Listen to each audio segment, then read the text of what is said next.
غندر نے بیان کیا، کہا ہم سے شعبہ نے بیان کیا، کہا کہ میں نے قتادہ سے سنا اور انہوں نے حضرت انس بن مالک رضی اللہ عنہ سے کہ نبی کریم صلی اللہ علیہ وسلم نے فرمایا، انصار میرے جسم و جان ہیں۔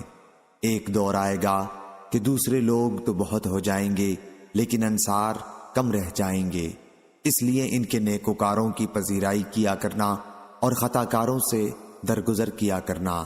صحیح بخاری حدیث نمبر 3801۔ شعبہ نے بیان کیا، ان سے ابو اسحاق نے کہا کہ میں نے برا بن عازب رضی اللہ عنہ سے سنا، انہوں نے بیان کیا کہ نبی کریم صلی اللہ علیہ وسلم کے پاس ہدیے میں ایک ریشمی حلہ آیا تو صحابہ اسے چھونے لگے اور اس کی نرمی اور نزاکت پر تعجب کرنے لگے۔ آپ صلی اللہ علیہ وسلم نے اس پر فرمایا، تمہیں اس کی نرمی پر تعجب ہے؟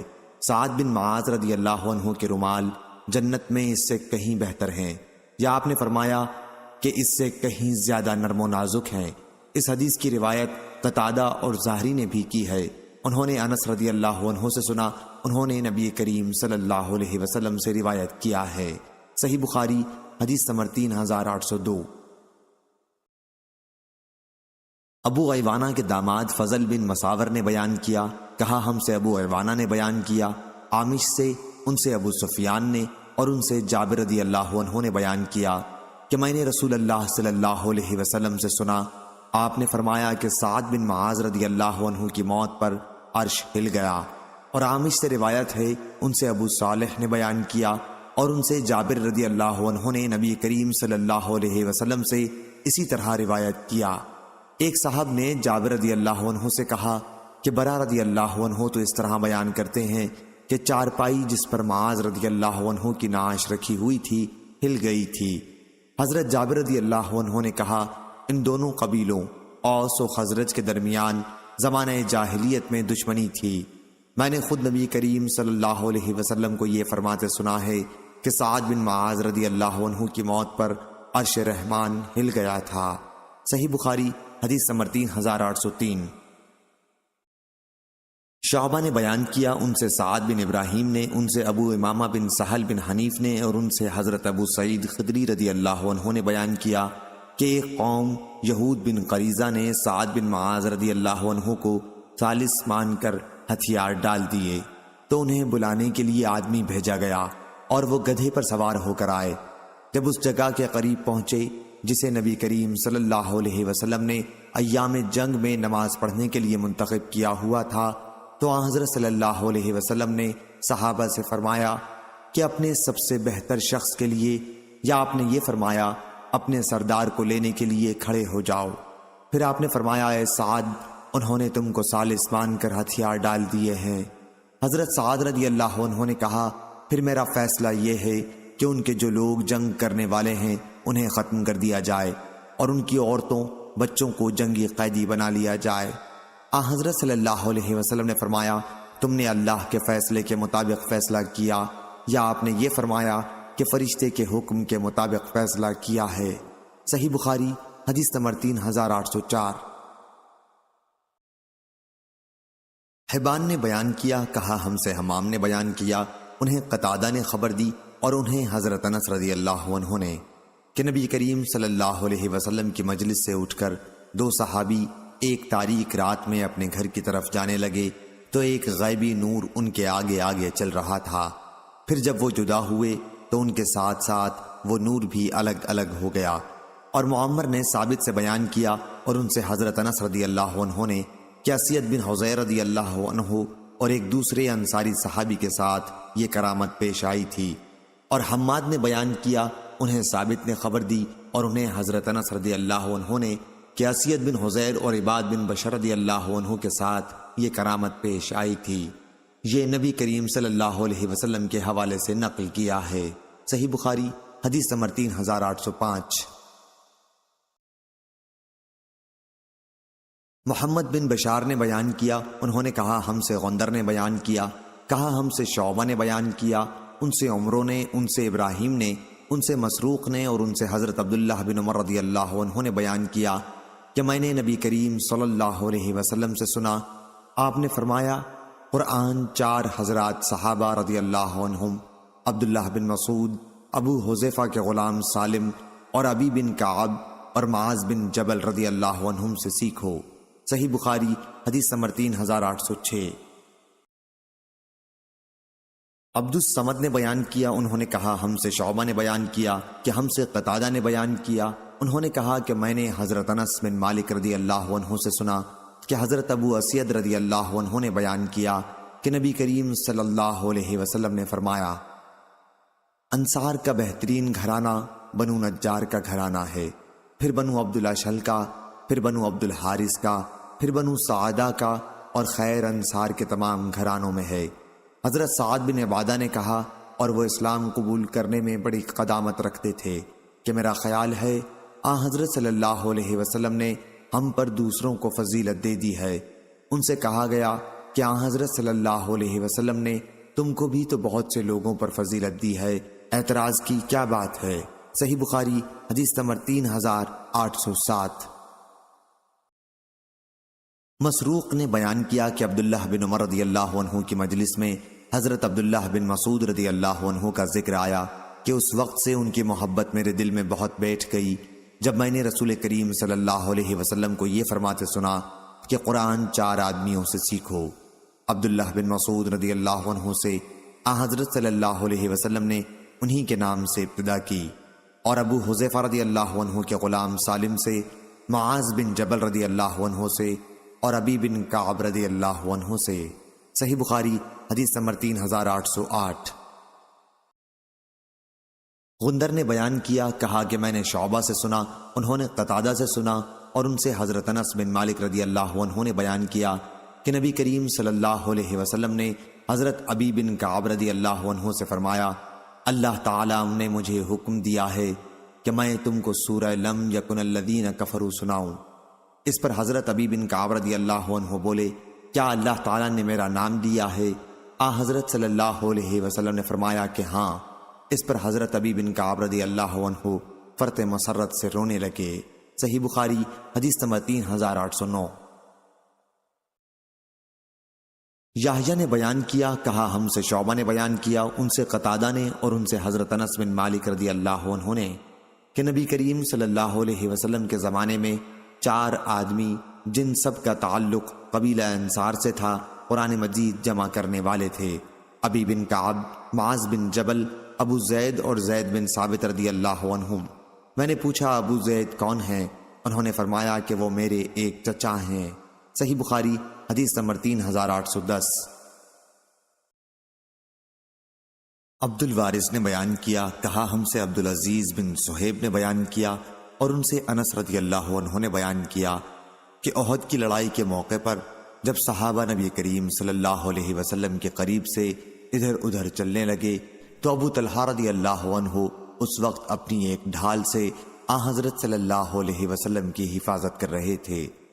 حضرت ابو طلحہ بڑے تیر انداز تھے اور خوب کھینچ کر تیر چلایا کرتے تھے، چنانچہ اس دن 2 یا 3 کمانیں انہوں نے توڑ دی تھیں۔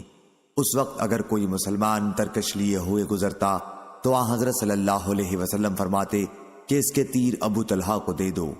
حضرت صلی اللہ علیہ وسلم حالات معلوم کرنے کے لیے اچک کر دیکھنے لگتے تو ابو طلحہ رضی اللہ عنہ عرض کرتے، یا نبی اللہ، آپ پر میرے ماں باپ قربان ہوں، اچک کر ملاحظہ نہ فرمائیں، کہیں کوئی تیر آپ کو نہ لگ جائے۔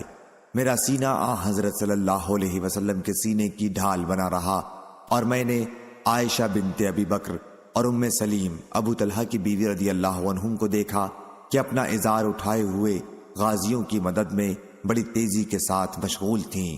اس خدمت میں ان کو انہماک و استغراق کی وجہ سے کپڑوں تک کا ہوش نہ تھا، یہاں تک کہ میں ان کی پنڈلیوں کے زیور دیکھ سکتا تھا۔ انتہائی جلدی کے ساتھ مشکیزیں اپنی پیٹھوں پر لیے جاتی تھیں اور مسلمانوں کو پلا کر واپس آتی تھیں، اور پھر انہیں بھر کر لے جاتی اور ان کا پانی مسلمانوں کو پلاتی۔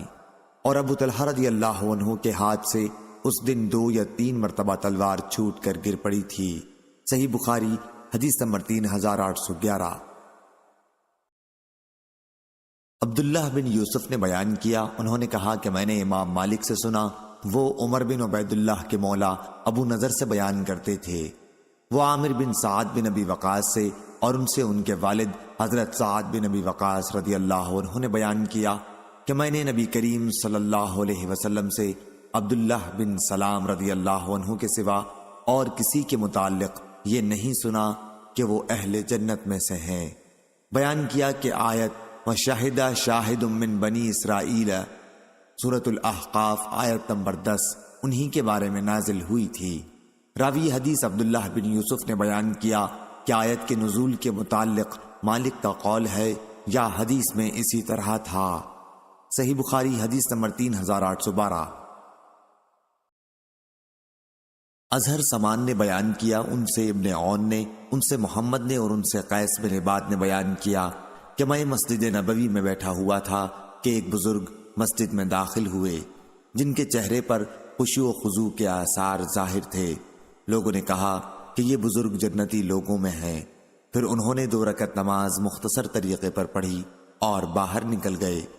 میں بھی ان کے پیچھے ہو لیا اور عرض کی کہ جب آپ مسجد میں داخل ہوئے تھے تو لوگوں نے کہا کہ یہ بزرگ جنت والوں میں سے ہیں۔ اس پر انہوں نے کہا خدا کی قسم کسی کے لیے ایسی بات زبان سے نکالنا مناسب نہیں ہے جسے وہ نہ جانتا ہو، اور میں تمہیں بتاؤں گا کہ ایسا کیوں ہے۔ نبی کریم صلی اللہ علیہ وسلم کے زمانے میں نے ایک خواب میں دیکھا اور آن حضرت صلی اللہ علیہ وسلم سے اسے بیان کیا۔ میں نے خواب یہ دیکھا تھا کہ جیسے میں ایک باغ میں ہوں، پھر انہوں نے اس کی وسعت اور اس کے سبزہ زاروں کا ذکر کیا۔ اس باغ کے درمیان میں ایک لوہے کا کھمبا ہے جس کا نچلا حصہ زمین میں ہے اور اوپر کا آسمان پر، اور اس کی چوٹی پر ایک گھنا درخت ہے العروہ۔ مجھ سے کہا گیا کہ اس پر چڑھ جاؤ۔ میں نے کہا کہ مجھ میں تو اتنی طاقت نہیں ہے۔ اتنے میں ایک خادم آیا اور پیچھے سے میرے کپڑے اس نے اٹھائے تو میں چڑھ گیا، اور جب میں اس کی چوٹی پر پہنچ گیا تو میں نے اس گھنے درخت کو پکڑ لیا۔ مجھ سے کہا گیا کہ اس درخت کو پوری مضبوطی کے ساتھ پکڑ لے۔ ابھی میں اسے اپنے ہاتھ سے پکڑے ہوئے تھا کہ میری نیند کھل گئی۔ یہ خواب جب میں نے حضرت صلی اللہ علیہ وسلم سے بیان کیا تو آپ نے فرمایا کہ جو باغ تم نے دیکھا ہے وہ تو اسلام ہے، اور اس میں ستون اسلام کا ستون ہے، اور عروہ گھنا درخت عروۃ الوثقی ہے، اس لیے تم سلام پر مرتے دم تک قائم رہو گے۔ یہ بزرگ حضرت عبداللہ بن سلام رضی اللہ عنہ تھے، اور مجھ سے خلیفہ نے بیان کیا، ان سے معاذ نے بیان کیا، ان سے ابن عون نے بیان کیا، ان سے محمد نے، ان سے قیس بن عباد نے بیان کیا۔ عبداللہ بن سلام رضی اللہ عنہ سے انہوں نے منصف خادم کے بجائے وصف کا لفظ ذکر کیا۔ صحیح بخاری حدیث نمبر 3813۔ سلیمان بن حرب نے بیان کیا، کہا ہم سے شعبہ نے، ان سے سعید بن ابی بردہ نے، اور ان سے ان کے والد نے کہ میں مدینہ منورہ حاضر ہوا تو میں نے عبداللہ بن سلام رضی اللہ عنہ سے ملاقات کی۔ انہوں نے کہا آؤ تمہیں میں ستو اور کھجور کھلاؤں گا، اور تم ایک بعظمت مکان میں داخل ہوگے کہ رسول اللہ صلی اللہ علیہ وسلم بھی اس میں تشریف لے گئے تھے۔ پھر آپ نے فرمایا تمہارا قیام ایک ایسے ملک میں ہے جہاں سودی معاملات بہت عام ہیں۔ اگر تمہارا کسی شخص پر کوئی حق ہو اور پھر وہ تمہیں ایک تنکے یا جو کے ایک دانے یا ایک گھاس کے برابر بھی ہدیہ دے تو اسے قبول نہ کرنا، کیونکہ وہ بھی سود ہے۔ نظر ابو داؤد اور وہب نے اپنی روایتوں میں البیت گھر کا ذکر نہیں کیا۔ صحیح بخاری حدیث نمبر 3814۔ محمد نے بیان کیا، کہا ہم کو خبر دی عبدہ نے، انہیں حشام بن عروہ نے، ان سے ان کے والد نے بیان کیا کہ میں نے عبداللہ بن جعفر سے سنا، انہوں نے بیان کیا کہ میں نے حضرت علی رضی اللہ عنہ سے سنا، انہوں نے بیان کیا کہ میں نے رسول اللہ صلی اللہ علیہ وسلم سے سنا۔ آپ نے فرمایا دوسری سند اور مجھ سے صدقہ نے بیان کیا، کہا ہم کو عبدہ نے خبر دی، انہیں حشام نے، ان سے ان کے والد نے بیان کیا کہ میں نے عبداللہ بن جعفر سے سنا، انہوں نے حضرت علی رضی اللہ عنہ سے کہ نبی کریم صلی اللہ علیہ وسلم نے فرمایا اپنے زمانے میں حضرت مریم علیہ السلام سب سے افضل عورت تھیں، اور اس امت میں حضرت خدیجہ رضی اللہ عنہا سب سے افضل ہیں۔ صحیح بخاری حدیث نمبر 3815۔ لیث نے بیان کیا، کہا کہ حشام نے میرے پاس اپنے والد عروہ سے لکھ کر بھیجا کہ حضرت عائشہ رضی اللہ عنہا نے کہا نبی کریم صلی اللہ علیہ وسلم کی کسی بیوی کے معاملے میں نے اتنی غیرت نہیں محسوس کی جتنی حضرت خدیجہ رضی اللہ عنہا کے معاملے میں محسوس کرتی تھی۔ وہ میرے نکاح سے پہلے ہی وفات پا چکی تھیں، لیکن حضرت صلی اللہ علیہ وسلم کی زبان سے میں ان کا ذکر سنتی رہتی تھی، اور اللہ تعالیٰ نے حضرت صلی اللہ علیہ وسلم کو حکم دیا تھا کہ انہیں جنت میں موتی کے محل کی خوشخبری سنا دیں۔ حضرت صلی اللہ علیہ وسلم اگر کبھی بکری ذبح کرتے تو ان سے میل محبت رکھنے والی خواتین کو اس میں سے اتنا ہدیہ بھیجتے جو ان کے لیے کافی ہو جاتا۔ صحیح بخاری حدیث نمبر 3816۔ حمید بن عبد الرحمن نے بیان کیا، ان سے ہشام بن عروہ نے، ان سے ان کے والد نے، اور ان سے حضرت عائشہ رضی اللہ عنہا نے بیان کیا کہ حضرت خدیجہ رضی اللہ عنہا کے معاملے میں جتنی غیرت میں محسوس کرتی تھی اتنی کسی عورت کے معاملے میں نہیں کی، کیونکہ رسول اللہ صلی اللہ علیہ وسلم ان کا ذکر اکثر کیا کرتے تھے۔ انہوں نے بیان کیا کہ حضرت صلی اللہ علیہ وسلم سے میرا نکاح ان کی وفات کے 3 سال بعد ہوا تھا، اور اللہ تعالیٰ نے انہیں حکم دیا تھا یا جبریل علیہ السلام کے ذریعے یہ پیغام پہنچایا تھا کہ حضرت صلی اللہ علیہ وسلم انہیں جنت میں موتیوں کے ایک محل کی بشارت دے دیں۔ صحیح بخاری حدیث نمبر 3817۔ عمر بن محمد بن حسن نے بیان کیا، کہا ہم سے ہمارے والد نے بیان کیا، کہا ہم سے حفص نے بیان کیا، ان سے ہشام نے، ان سے ان کے والد نے، اور ان سے حضرت عائشہ رضی اللہ عنہا نے بیان کیا کہ رسول کریم صلی اللہ علیہ وسلم کی تمام بیویوں میں جتنی غیرت مجھے حضرت خدیجہ رضی اللہ عنہا سے آتی تھی اتنی کسی اور سے نہیں آتی تھی، حالانکہ انہیں میں نے دیکھا بھی نہیں تھا، لیکن حضرت صلی اللہ علیہ وسلم ان کا ذکر بکثرت فرمایا کرتے تھے، اور اگر کبھی کوئی بکری ذبح کرتے تو اس کے ٹکڑے کر کے حضرت خدیجہ رضی اللہ عنہا کی ملنے والیوں کو بھیجتے تھے۔ میں نے اکثر حضور صلی اللہ علیہ وسلم سے کہا، جیسے دنیا میں حضرت خدیجہ رضی اللہ عنہا کے سوا کوئی عورت ہے ہی نہیں۔ اس پر آپ فرماتے کہ وہ ایسی تھیں اور ایسی تھیں، اور ان سے میری اولاد ہے۔ صحیح بخاری حدیث نمبر 3818۔ یحییٰ نے بیان کیا، ان سے اسماعیل نے بیان کیا کہ میں نے حضرت عبداللہ بن ابی اوفیٰ رضی اللہ عنہ سے پوچھا، رسول اللہ صلی اللہ علیہ وسلم نے حضرت خدیجہ رضی اللہ عنہا کو بشارت دی تھی؟ انہوں نے فرمایا کہ ہاں، جنت میں موتیوں کے ایک محل کی بشارت دی تھی، جہاں نہ کوئی شور و غل ہوگا اور نہ تھکن ہوگی۔ صحیح بخاری حدیث نمبر 3819۔ محمد بن فضیل نے بیان کیا، ان سے عمارہ نے، ان سے ابو زرع نے، اور ان سے حضرت ابو ہریرہ رضی اللہ عنہ نے بیان کیا کہ جبریل علیہ السلام رسول اللہ صلی اللہ علیہ وسلم کے پاس آئے اور کہا، یا رسول اللہ صلی اللہ علیہ وسلم، خدیجہ رضی اللہ عنہا آپ کے پاس ایک برتن لیے آ رہی ہیں جس میں سالن یا فرمایا کھانا یا فرمایا پینے کی چیز ہے۔ جب وہ آپ کے پاس آئیں تو ان کے رب کی جانب سے انہیں سلام پہنچانا اور میری طرف سے بھی، اور انہیں جنت میں موتیوں کے ایک محل کی بشارت دے دیجیے گا جہاں نہ شور و ہنگامہ ہوگا اور نہ تکلیف و تھکن ہوگی۔ صحیح بخاری حدیث نمبر 3820۔ علی بن مسہر نے خبر دی، انہیں ہشام نے، انہیں ان کے والد نے، اور ان سے حضرت عائشہ رضی اللہ عنہا نے بیان کیا کہ حضرت خدیجہ رضی اللہ عنہا کی بہن حالہ بنت خویلد رضی اللہ عنہا نے ایک مرتبہ حضرت صلی اللہ علیہ وسلم سے اندر آنے کی اجازت چاہی تو آپ کو حضرت خدیجہ رضی اللہ عنہا کی اجازت لینے کی یاد آ گئی۔ آپ چونک اٹھے اور فرمایا، اللہ، یہ تو حالہ ہیں۔ حضرت عائشہ رضی اللہ عنہا نے کہا کہ مجھے اس پر بڑی غیرت آئی۔ میں نے کہا، آپ قریش کی کس بوڑھی کا ذکر کیا کرتے ہیں جس کے مسوڑوں پر بھی دانتوں کے ٹوٹ جانے کی وجہ سے صرف سرخی باقی رہ گئی تھی، اور جسے مرے ہوئے بھی ایک زمانہ گزر چکا ہے؟ اللہ تعالیٰ نے آپ کو اس سے بہتر بیوی دے دی ہے۔ صحیح بخاری حدیث نمبر 3821۔ خالد نے بیان کیا کہ میں نے قیس سے سنا، انہوں نے بیان کیا کہ حضرت جریر بن عبداللہ رضی اللہ عنہ نے فرمایا، جب سے میں اسلام میں داخل ہوا رسول اللہ صلی اللہ علیہ وسلم نے مجھے گھر کے اندر آنے سے نہیں روکا۔ جب بھی میں نے اجازت چاہی اور جب بھی آپ مجھے دیکھتے تو مسکراتے۔ صحیح بخاری حدیث نمبر 3822۔ اور قیس سے روایت ہے کہ حضرت جریر بن عبداللہ رضی اللہ عنہ نے فرمایا، زمانہ جاہلیت میں ذوالخصا نامی ایک بتکدہ تھا، اسے الکعبۃ الیمانیہ یا الکعبۃ الشامیہ بھی کہتے تھے۔ حضرت صلی اللہ علیہ وسلم نے مجھ سے فرمایا، ذوالخلصہ کے وجود سے میں جس اذیت میں مبتلا ہوں، کیا تم مجھے اس سے نجات دلا سکتے ہو؟ انہوں نے بیان کیا کہ پھر قبیلہ احمس کے 150 سواروں کو میں لے کر چلا۔ انہوں نے بیان کیا اور ہم نے بتکدے کو ڈھا دیا اور اس میں جو تھے ان کو قتل کر دیا۔ پھر حضرت صلی اللہ علیہ وسلم کی خدمت میں حاضر ہوئے اور آپ کو خبر دی تو آپ نے ہمارے لیے اور قبیلہ احمس کے لیے دعا فرمائی۔ صحیح بخاری حدیث نمبر 3823۔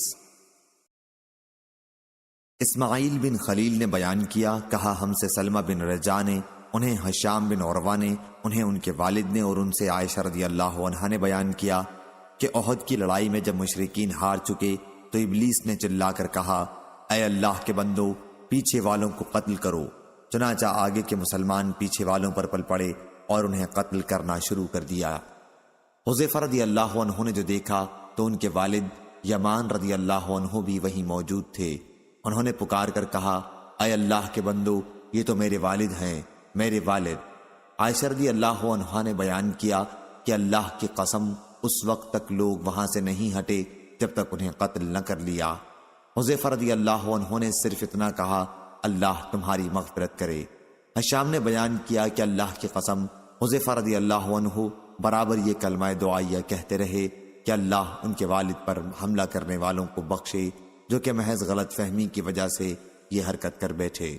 یہ دعا وہ مرتے دم تک کرتے رہے۔ صحیح بخاری حدیث نمبر 3824۔ عبداللہ نے خبر دی، انہیں یونس نے خبر دی، انہیں زہری نے، ان سے عروہ نے بیان کیا کہ حضرت عائشہ رضی اللہ عنہا نے بیان کیا، حضرت ہند بنت عتبہ رضی اللہ عنہا رسول اللہ صلی اللہ علیہ وسلم کی خدمت میں اسلام لانے کے بعد حاضر ہوئیں اور کہنے لگیں، یا رسول اللہ صلی اللہ علیہ وسلم، روئے زمین پر کسی گھرانے کی ذلت آپ کے گھرانے کی ذلت سے زیادہ میرے لیے خوشی کا باعث نہیں تھی، لیکن آج کسی گھرانے کی عزت روئے زمین پر آپ صلی اللہ علیہ وسلم کے گھرانے کی عزت سے زیادہ میرے لیے خوشی کی وجہ نہیں ہے۔ حضرت صلی اللہ علیہ وسلم نے فرمایا، اس میں ابھی اور ترقی ہوگی، اس ذات کی قسم جس کے ہاتھ میں میری جان ہے۔ پھر ہند نے کہا، یا رسول اللہ، ابو سفیان بہت بخیل ہے، تو کیا اس میں کچھ حرج ہے اگر میں ان کے مال میں سے ان کی اجازت کے بغیر بال بچوں کو کھلا دیا اور پلا دیا کروں؟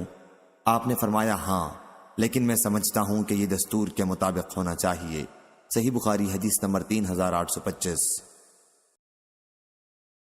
فضیل بن سلیمان نے بیان کیا، ان سے موسیٰ نے بیان کیا، ان سے سالم بن عبداللہ نے بیان کیا اور ان سے حضرت عبداللہ بن عمر رضی اللہ عنہ نے کہ نبی کریم صلی اللہ علیہ وسلم کی زید بن عمرو بن نفیل رضی اللہ عنہ سے وادی بلدہ کے نشیبی علاقے میں ملاقات ہوئی۔ یہ قصہ نزول وحی سے پہلے کا ہے۔ پھر حضرت صلی اللہ علیہ وسلم کے سامنے ایک دسترخوان بچھایا گیا تو زید بن عمرو بن نفیل نے کھانے سے انکار کر دیا، اور جن لوگوں نے دسترخوان بچھایا تھا ان سے کہا کہ اپنے بتوں کے نام پر جو تم ذبیحہ کرتے ہو میں اسے نہیں کھاتا، میں تو بس وہی ذبیحہ کھایا کرتا ہوں جس پر صرف اللہ کا نام لیا گیا ہو۔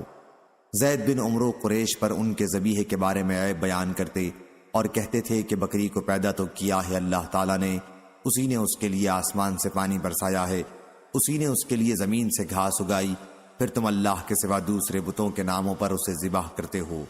زید نے یہ کلمات ان کے ان کاموں پر اعتراض اور ان کے اس عمل کو بہت بڑی غلطی قرار دیتے ہوئے کہے تھے۔ صحیح بخاری حدیث نمبر 3826۔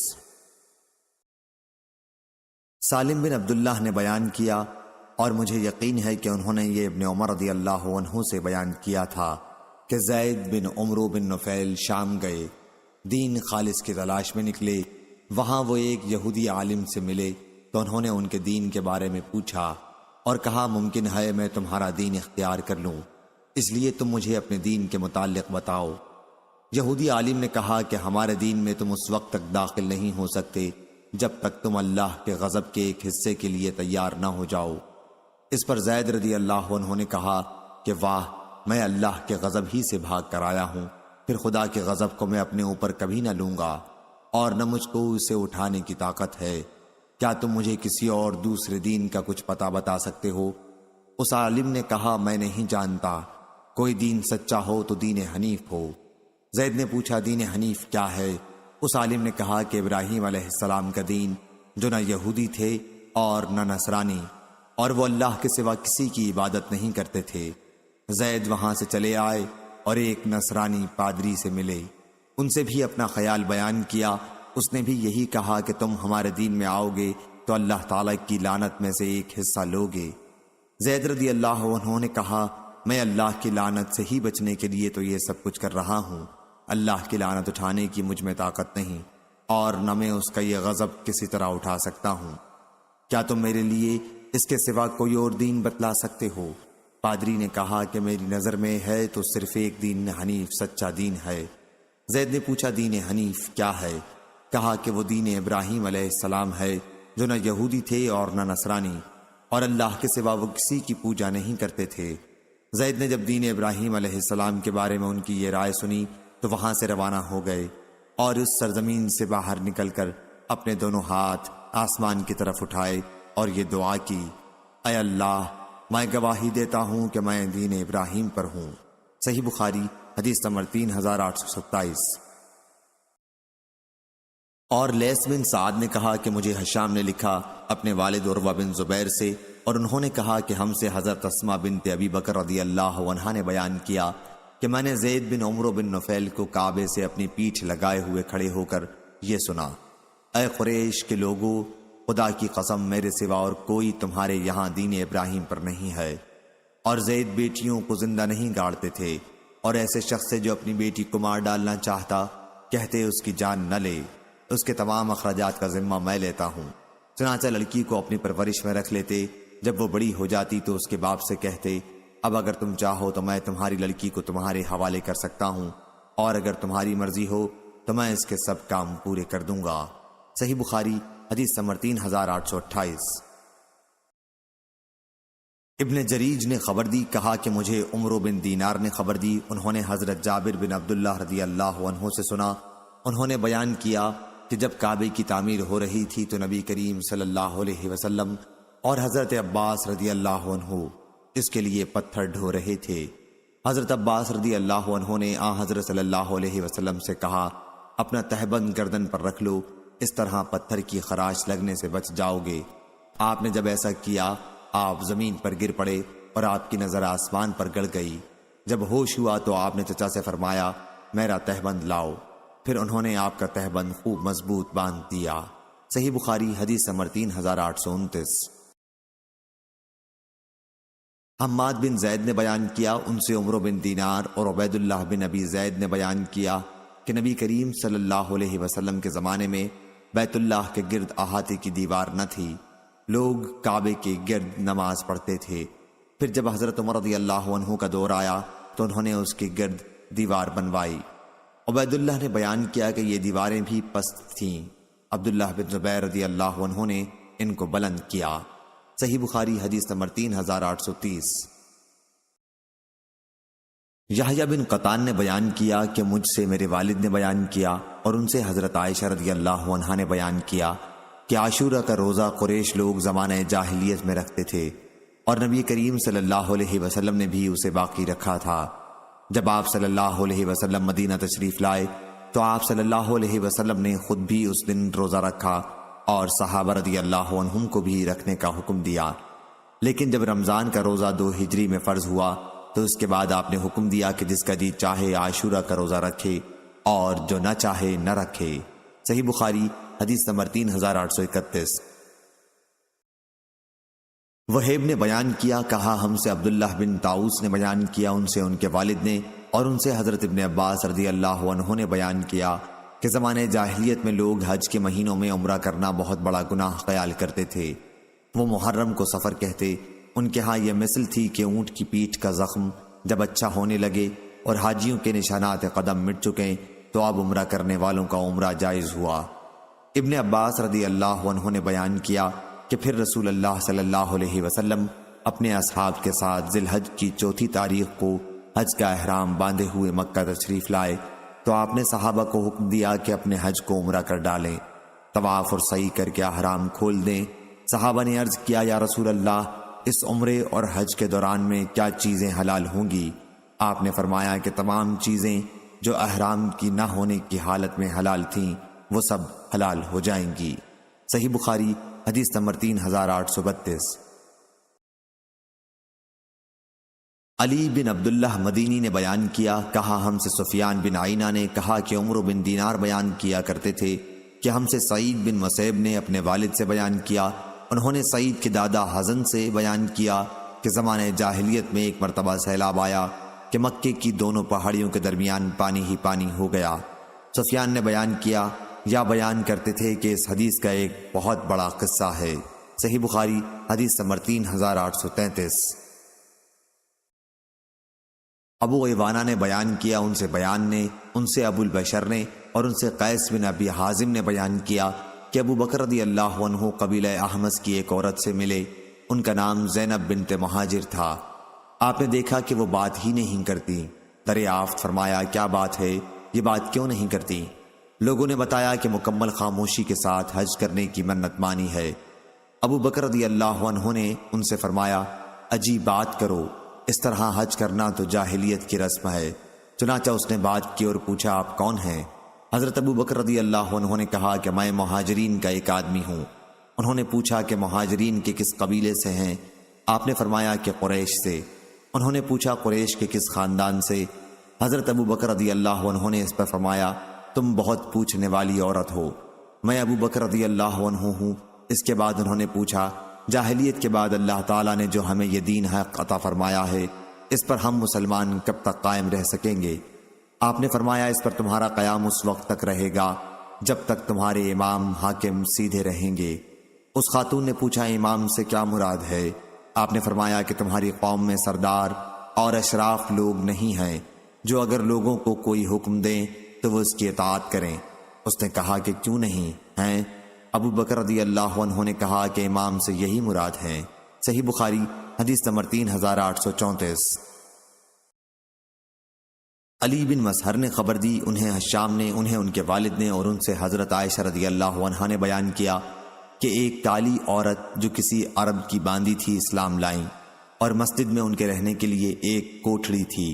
حضرت عائشہ رضی اللہ عنہا نے بیان کیا وہ ہمارے یہاں آیا کرتی اور باتیں کیا کرتی تھی، لیکن جب باتوں سے فارغ ہو جاتی تو وہ یہ شعر پڑھتی، اور ہار والا دن بھی ہمارے رب کے عجائب قدرت میں سے ہے کہ اسی نے بفضلہ ہی کفر کے شہر سے مجھے چھڑایا۔ اس نے جب کئی مرتبہ یہ شعر پڑھا تو عائشہ رضی اللہ عنہا نے اس سے دریافت کیا کہ ہار والے دن کا قصہ کیا ہے؟ اس نے بیان کیا کہ میرے مالکوں کے گھرانے کی ایک لڑکی جو نئی دلہن تھی لال چمڑے کا ایک ہار باندھے ہوئے تھی، وہ باہر نکلی تو اتفاق سے وہ گر گیا، ایک چیل کی اس پر نظر پڑی اور وہ اسے گوشت سمجھ کر اٹھا کر لے گئی۔ لوگوں نے مجھے اس کے لیے چوری کی تہمت لگائی اور مجھے سزائیں دینی شروع کی، یہاں تک کہ میری شرمگاہ کی بھی تلاشی لی۔ خیر وہ ابھی میرے چاروں طرف جمع ہی تھے اور میں اپنی مصیبت میں مبتلا تھی کہ چیل آئی اور ہمارے سروں کے بالکل اوپر اڑنے لگی، پھر اس نے وہی ہار نیچے گرا دیا۔ لوگوں نے اسے اٹھا لیا تو میں نے ان سے کہا اس کے لیے تم لوگ مجھے اتہام لگا رہے تھے حالانکہ میں بے گناہ تھی۔ صحیح بخاری حدیث نمبر 3835۔ اسماعیل بن جعفر نے بیان کیا، ان سے عبداللہ بن دینار نے اور ان سے عبداللہ بن عمر رضی اللہ عنہ نے کہ نبی کریم صلی اللہ علیہ وسلم نے فرمایا ہاں اگر کسی کو قسم کھانی ہی ہو تو اللہ کے سوا اور کسی کی قسم نہ کھائے۔ قریش اپنے باپ دادا کی قسم کھایا کرتے تھے، اس لیے آپ نے انہیں فرمایا کہ اپنے باپ دادا کے نام کی قسم نہ کھایا کرو۔ صحیح بخاری حدیث نمبر 3836۔ یحییٰ بن سلیمان نے بیان کیا، کہا مجھ سے عبداللہ بن وہب نے بیان کیا کہ مجھے عمرو بن حارث نے خبر دی، ان سے عبد الرحمن بن قاسم نے بیان کیا کہ قاسم بن محمد ان کے والد جنازے کے آگے آگے چلا کرتے تھے اور جنازے کو دیکھ کر کھڑے نہیں ہوتے تھے۔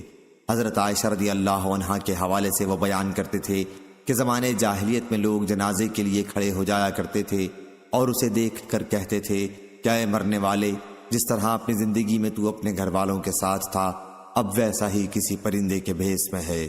صحیح بخاری حدیث نمبر 3837۔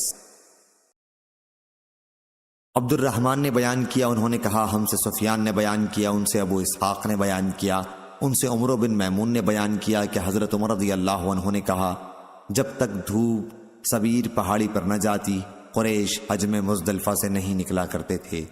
نبی کریم صلی اللہ علیہ وسلم نے ان کی مخالفت کی اور سورج نکلنے سے پہلے آپ نے وہاں سے کوچ کیا۔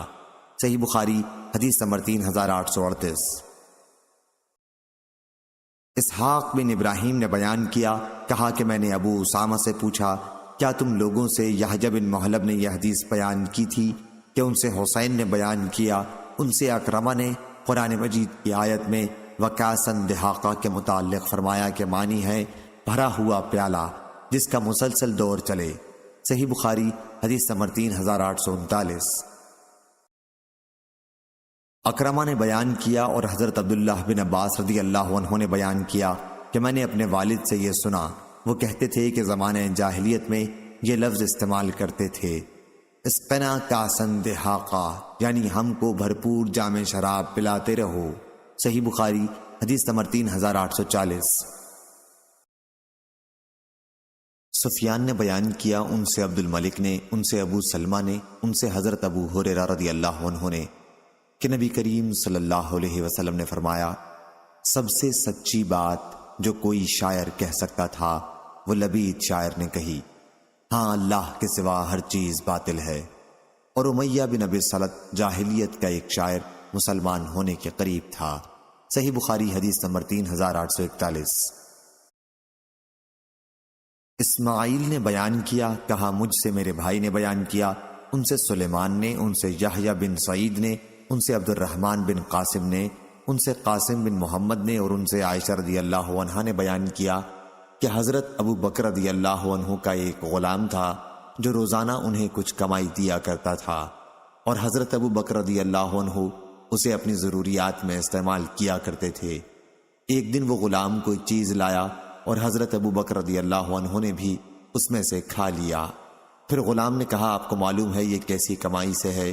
آپ نے دریافت فرمایا کیسی سے ہے؟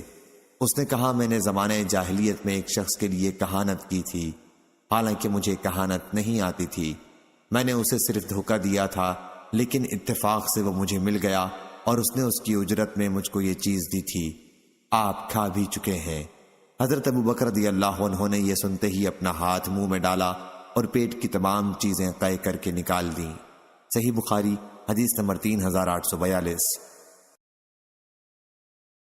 نافع نے خبر دی اور ان سے عبداللہ بن عمر رضی اللہ عنہ نے بیان کیا کہ زمانے جاہلیت کے لوگ حبل الحبلہ تک قیمت کی ادائیگی کے وعدے پر اونٹ کا گوشت ادھار بیچا کرتے تھے۔ عبداللہ رضی اللہ عنہ نے بیان کیا کہ حبل الحبلہ کا مطلب یہ ہے کہ کوئی حاملہ اونٹنی اپنا بچہ جننے، پھر وہ نوزائیدہ بچہ بڑھ کر حاملہ ہو۔ نبی کریم صلی اللہ علیہ وسلم نے اس طرح کی خرید و فروخت ممنوع قرار دے دی تھی۔ صحیح بخاری حدیث نمبر 3843۔ مہدی نے بیان کیا، انہوں نے کہا کہ غیلان بن جریر نے بیان کیا کہ ہم انس بن مالک رضی اللہ عنہ کی خدمت میں حاضر ہوتے تھے، وہ ہم سے انصار کے متعلق بیان فرمایا کرتے تھے اور مجھ سے فرماتے کہ تمہاری قوم نے فلاں موقع پر یہ کارنامہ انجام دیا، فلاں موقع پر یہ کارنامہ انجام دیا۔ صحیح بخاری حدیث نمبر 3844۔ قطن ابو الحسم نے کہا ہم سے ابو یزید مدنی نے، ان سے مکرمہ نے اور ان سے ابن عباس رضی اللہ عنہ نے بیان کیا جاہلیت میں سب سے پہلا قسامہ ہمارے ہی قبیلے بنی ہاشم میں ہوا تھا۔ بنو ہاشم کے ایک شخص عمرو بن علقمہ کو قریش کے کسی دوسرے خاندان کے ایک شخص خداش بن عبداللہ عامری نے نوکر پر رکھا۔ اب یہ ہاشمی نوکر اپنے صاحب کے ساتھ اس کے اونٹ لے کر شام کی طرف چلا، وہاں کہیں اس نوکر کے پاس سے ایک دوسرا ہاشمی شخص گزرا، اس کی بوری کا بندھن ٹوٹ گیا تھا، اس نے اپنے نوکر بھائی سے التجا کی میری مدد کر اونٹ باندھنے کی، مجھے ایک رسی دے دے، میں اس سے اپنا تھیلا باندھوں، اگر رسی نہ ہوگی تو وہ بھاگ جائے گا۔ اس نے ایک رسی اسے دے دی اور اس نے اپنی بوری کا منہ اس سے باندھ لیا اور چلا گیا۔ پھر جب ان نوکر اور صاحب نے ایک منزل پر پڑاؤ کیا تو تمام اونٹ باندھے گئے لیکن ایک اونٹ کھلا رہا۔ جس صاحب نے ہاشمی کو نوکری پر اپنے ساتھ رکھا تھا اس نے پوچھا، سب اونٹ تو باندھے، یہ اونٹ کیوں نہیں باندھا گیا؟ کیا بات ہے؟ نوکر نے کہا، اس کی رسی موجود نہیں ہے۔ صاحب نے پوچھا، کہاں ہے اس کی رسی؟ اور غصے میں آ کر ایک لکڑی اس پر پھینک ماری۔ اس کی موت آن پہنچی۔ اس کے مرنے سے پہلے وہاں سے ایک یمنی شخص گزر رہا تھا۔ ہاشمی نوکر نے پوچھا، کیا حج کے لیے ہر سال تم مکہ جاتے ہو؟ اس نے کہا، ابھی تو ارادہ نہیں ہے، لیکن میں کبھی جاتا رہتا ہوں۔ اس نوکر نے کہا، جب بھی تم مکہ پہنچو کیا میرا ایک پیغام پہنچا دو گے؟ اس نے کہا، ہاں پہنچا دوں گا۔ اس نوکر نے کہا کہ جب بھی تم حج کے لیے جاؤ تو پکارنا، اے قریش کے لوگوں۔ جب وہ تمہارے پاس جمع ہو جائیں تو پکارنا، اے بنی ہاشم۔ جب وہ تمہارے پاس آ جائیں تو ان سے ابو طالب کا پوچھنا اور انہیں بتلانا کہ فلاں شخص نے مجھے ایک رسی کے لیے قتل کر دیا۔ اس وصیت کے بعد وہ نوکر مر گیا۔ پھر جب اس کا صاحب مکہ آیا تو ابو طالب کے یہاں بھی گیا۔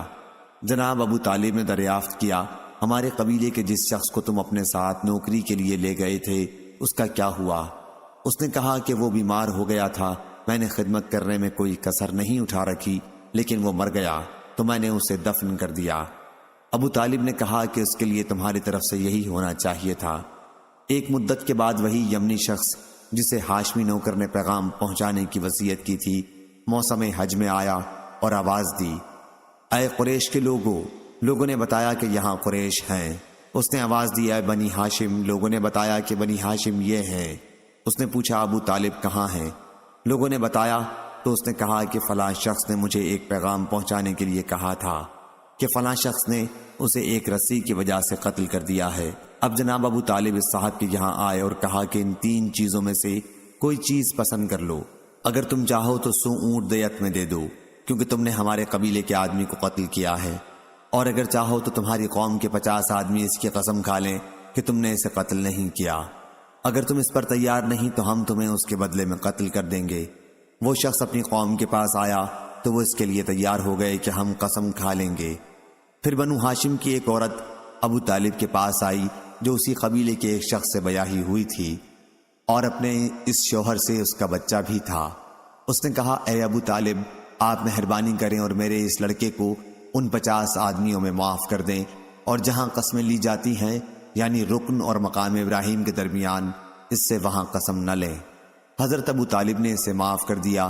اس کے بعد ان میں کا ایک اور شخص آیا اور کہا، اے ابو طالب، آپ نے 100 اونٹوں کی جگہ 50 آدمیوں سے قسم طلب کی ہے، اس طرح ہر شخص پر 2 اونٹ پڑتے ہیں۔ یہ اونٹ میری طرف سے آپ قبول کر لیں اور مجھے اس مقام پر قسم کے لیے مجبور نہ کریں جہاں قسم لی جاتی ہے۔ حضرت ابو طالب نے اسے بھی منظور کر لیا۔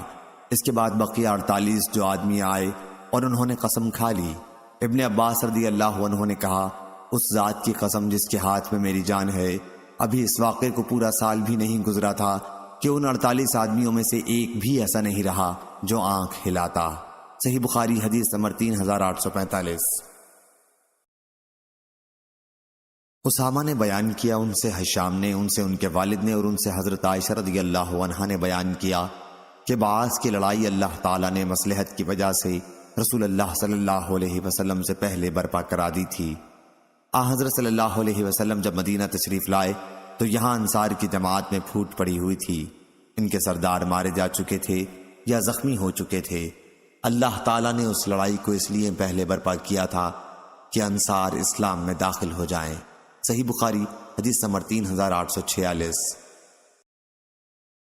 عمروں نے خبر دی، انہیں بکیر بن اشج نے اور عبداللہ بن عباس رضی اللہ عنہ کے مولا کریم نے ان سے بیان کیا کہ عبداللہ بن عباس رضی اللہ عنہ نے بتایا، صفا اور مروہ کے درمیان نالے کے اندر زور سے دوڑنا سنت نہیں ہے۔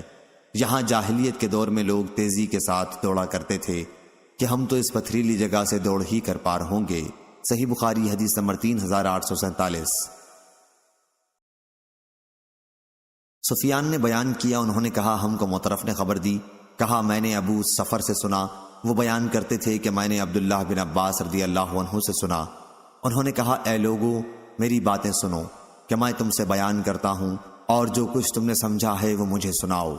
ایسا نہ ہو کہ تم لوگ یہاں سے اٹھ کر بغیر سمجھے چلے جاؤ اور پھر کہنے لگو کہ ابن عباس رضی اللہ عنہ نے یوں کہا اور ابن عباس رضی اللہ عنہ نے یوں کہا۔ جو شخص بھی بیت اللہ کا طواف کرے تو وہ حتیم کے پیچھے سے طواف کرے، اور حجر کو حتیم نہ کہا کرو، یہ جاہلیت کا نام ہے۔ اس وقت لوگوں میں جب کوئی کسی بات کی قسم کھاتا تو اپنا کوڑا، جوتا یا کمان وہاں پھینک دیتا۔ صحیح بخاری حدیث نمبر 3848۔ حشیم نے بیان کیا، ان سے حسین نے، ان سے عمر بن میمون نے بیان کیا کہ میں نے زمانہ جاہلیت میں ایک بندریا دیکھی، اس کے چاروں طرف بہت سے بندر جمع ہو گئے تھے۔ اس بندریا نے زنا کرایا تھا، اس لیے سبوں نے مل کر اسے رجم کیا اور ان کے ساتھ میں بھی پتھر مارنے میں شریک ہوا۔ صحیح بخاری حدیث نمبر 3849۔ سفیان نے بیان کیا، ان سے عبید اللہ نے، اور انہوں نے حضرت عبداللہ بن عباس رضی اللہ عنہ سے سنا، انہوں نے کہا کہ جاہلیت کی عادتوں میں سے یہ عادتیں ہیں: نسب کے معاملے میں طعنہ مارنا اور میت پر نوحہ کرنا۔ تیسری عادت کے متعلق عبید اللہ راوی بھول گئے تھے، اور سفیان نے بیان کیا کہ لوگ کہتے ہیں کہ وہ تیسری بات ستاروں کو بارش کی علت سمجھنا ہے۔ صحیح بخاری حدیث نمبر 3850۔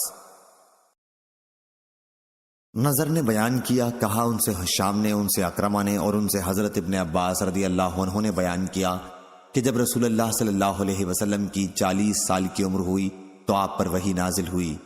اس کے بعد حضرت صلی اللہ علیہ وسلم 13 سال مکہ مکرمہ میں رہے، پھر آپ کو ہجرت کا حکم ہوا اور آپ مدینہ منورہ ہجرت کر کے چلے گئے، وہاں 10 سال رہے، پھر آپ نے وفات فرمائی صلی اللہ علیہ وسلم۔ اس حساب سے کل عمر شریف آپ کی 63 سال ہوتی ہے، اور یہی صحیح ہے۔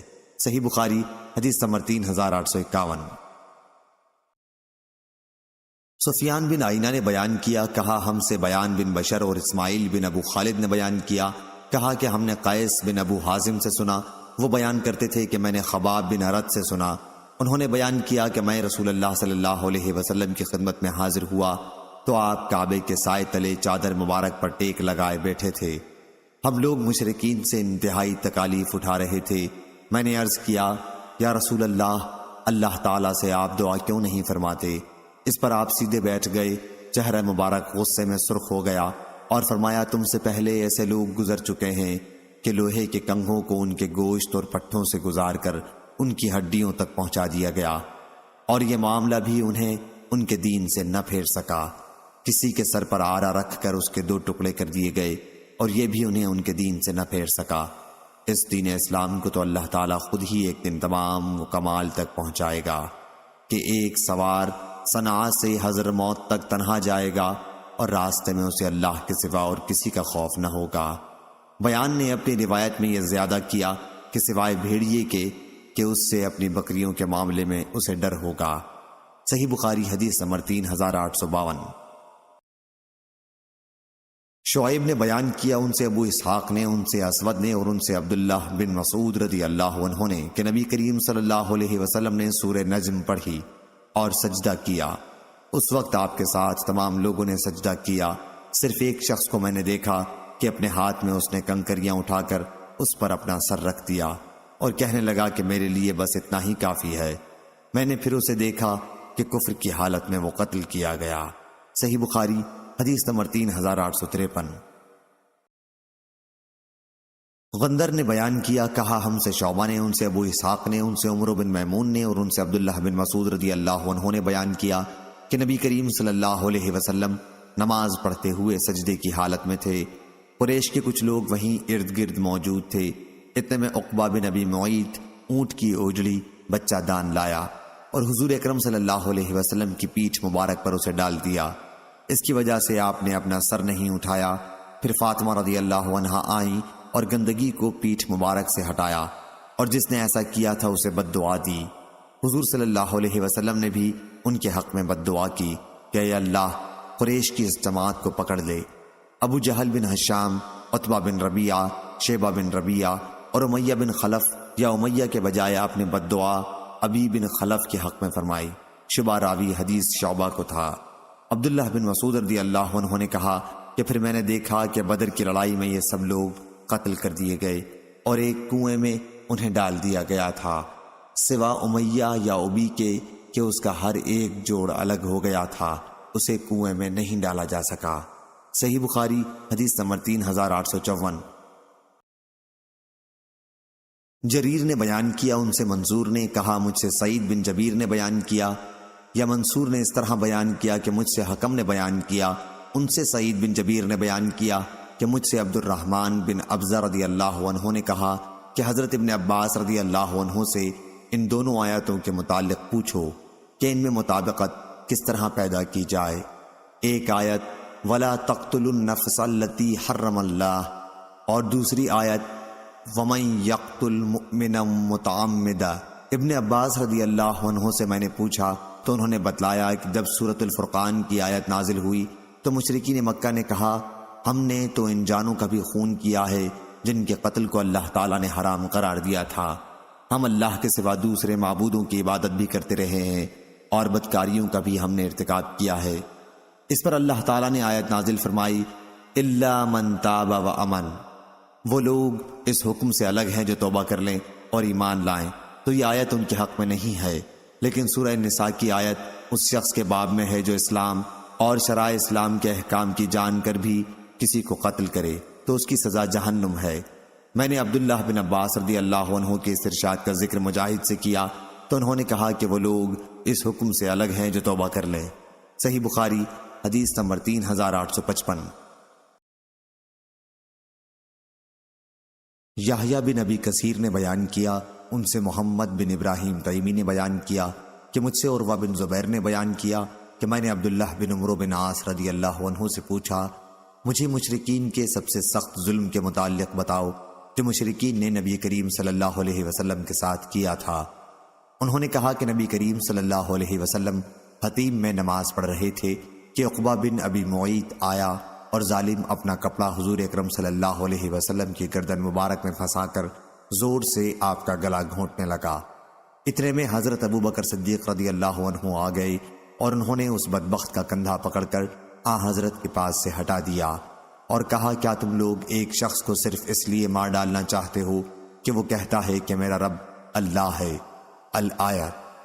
عیاش بن ولید کے ساتھ اس روایت کی مطابقت ابن اسحاق نے کی اور بیان کیا کہ مجھ سے یحییٰ بن عروہ نے بیان کیا اور ان سے عروہ نے کہ میں نے حضرت عبداللہ بن عمرو رضی اللہ عنہ سے پوچھا اور عبدہ نے بیان کیا ان سے حشام نے ان سے ان کے والد نے کہ حضرت عمرو بن عاص رضی اللہ عنہ سے کہا گیا اور محمد بن عمرو نے بیان کیا ان سے ابو سلمہ نے، اس میں یوں ہے کہ مجھ سے حضرت عمرو بن عاص رضی اللہ عنہ نے بیان کیا۔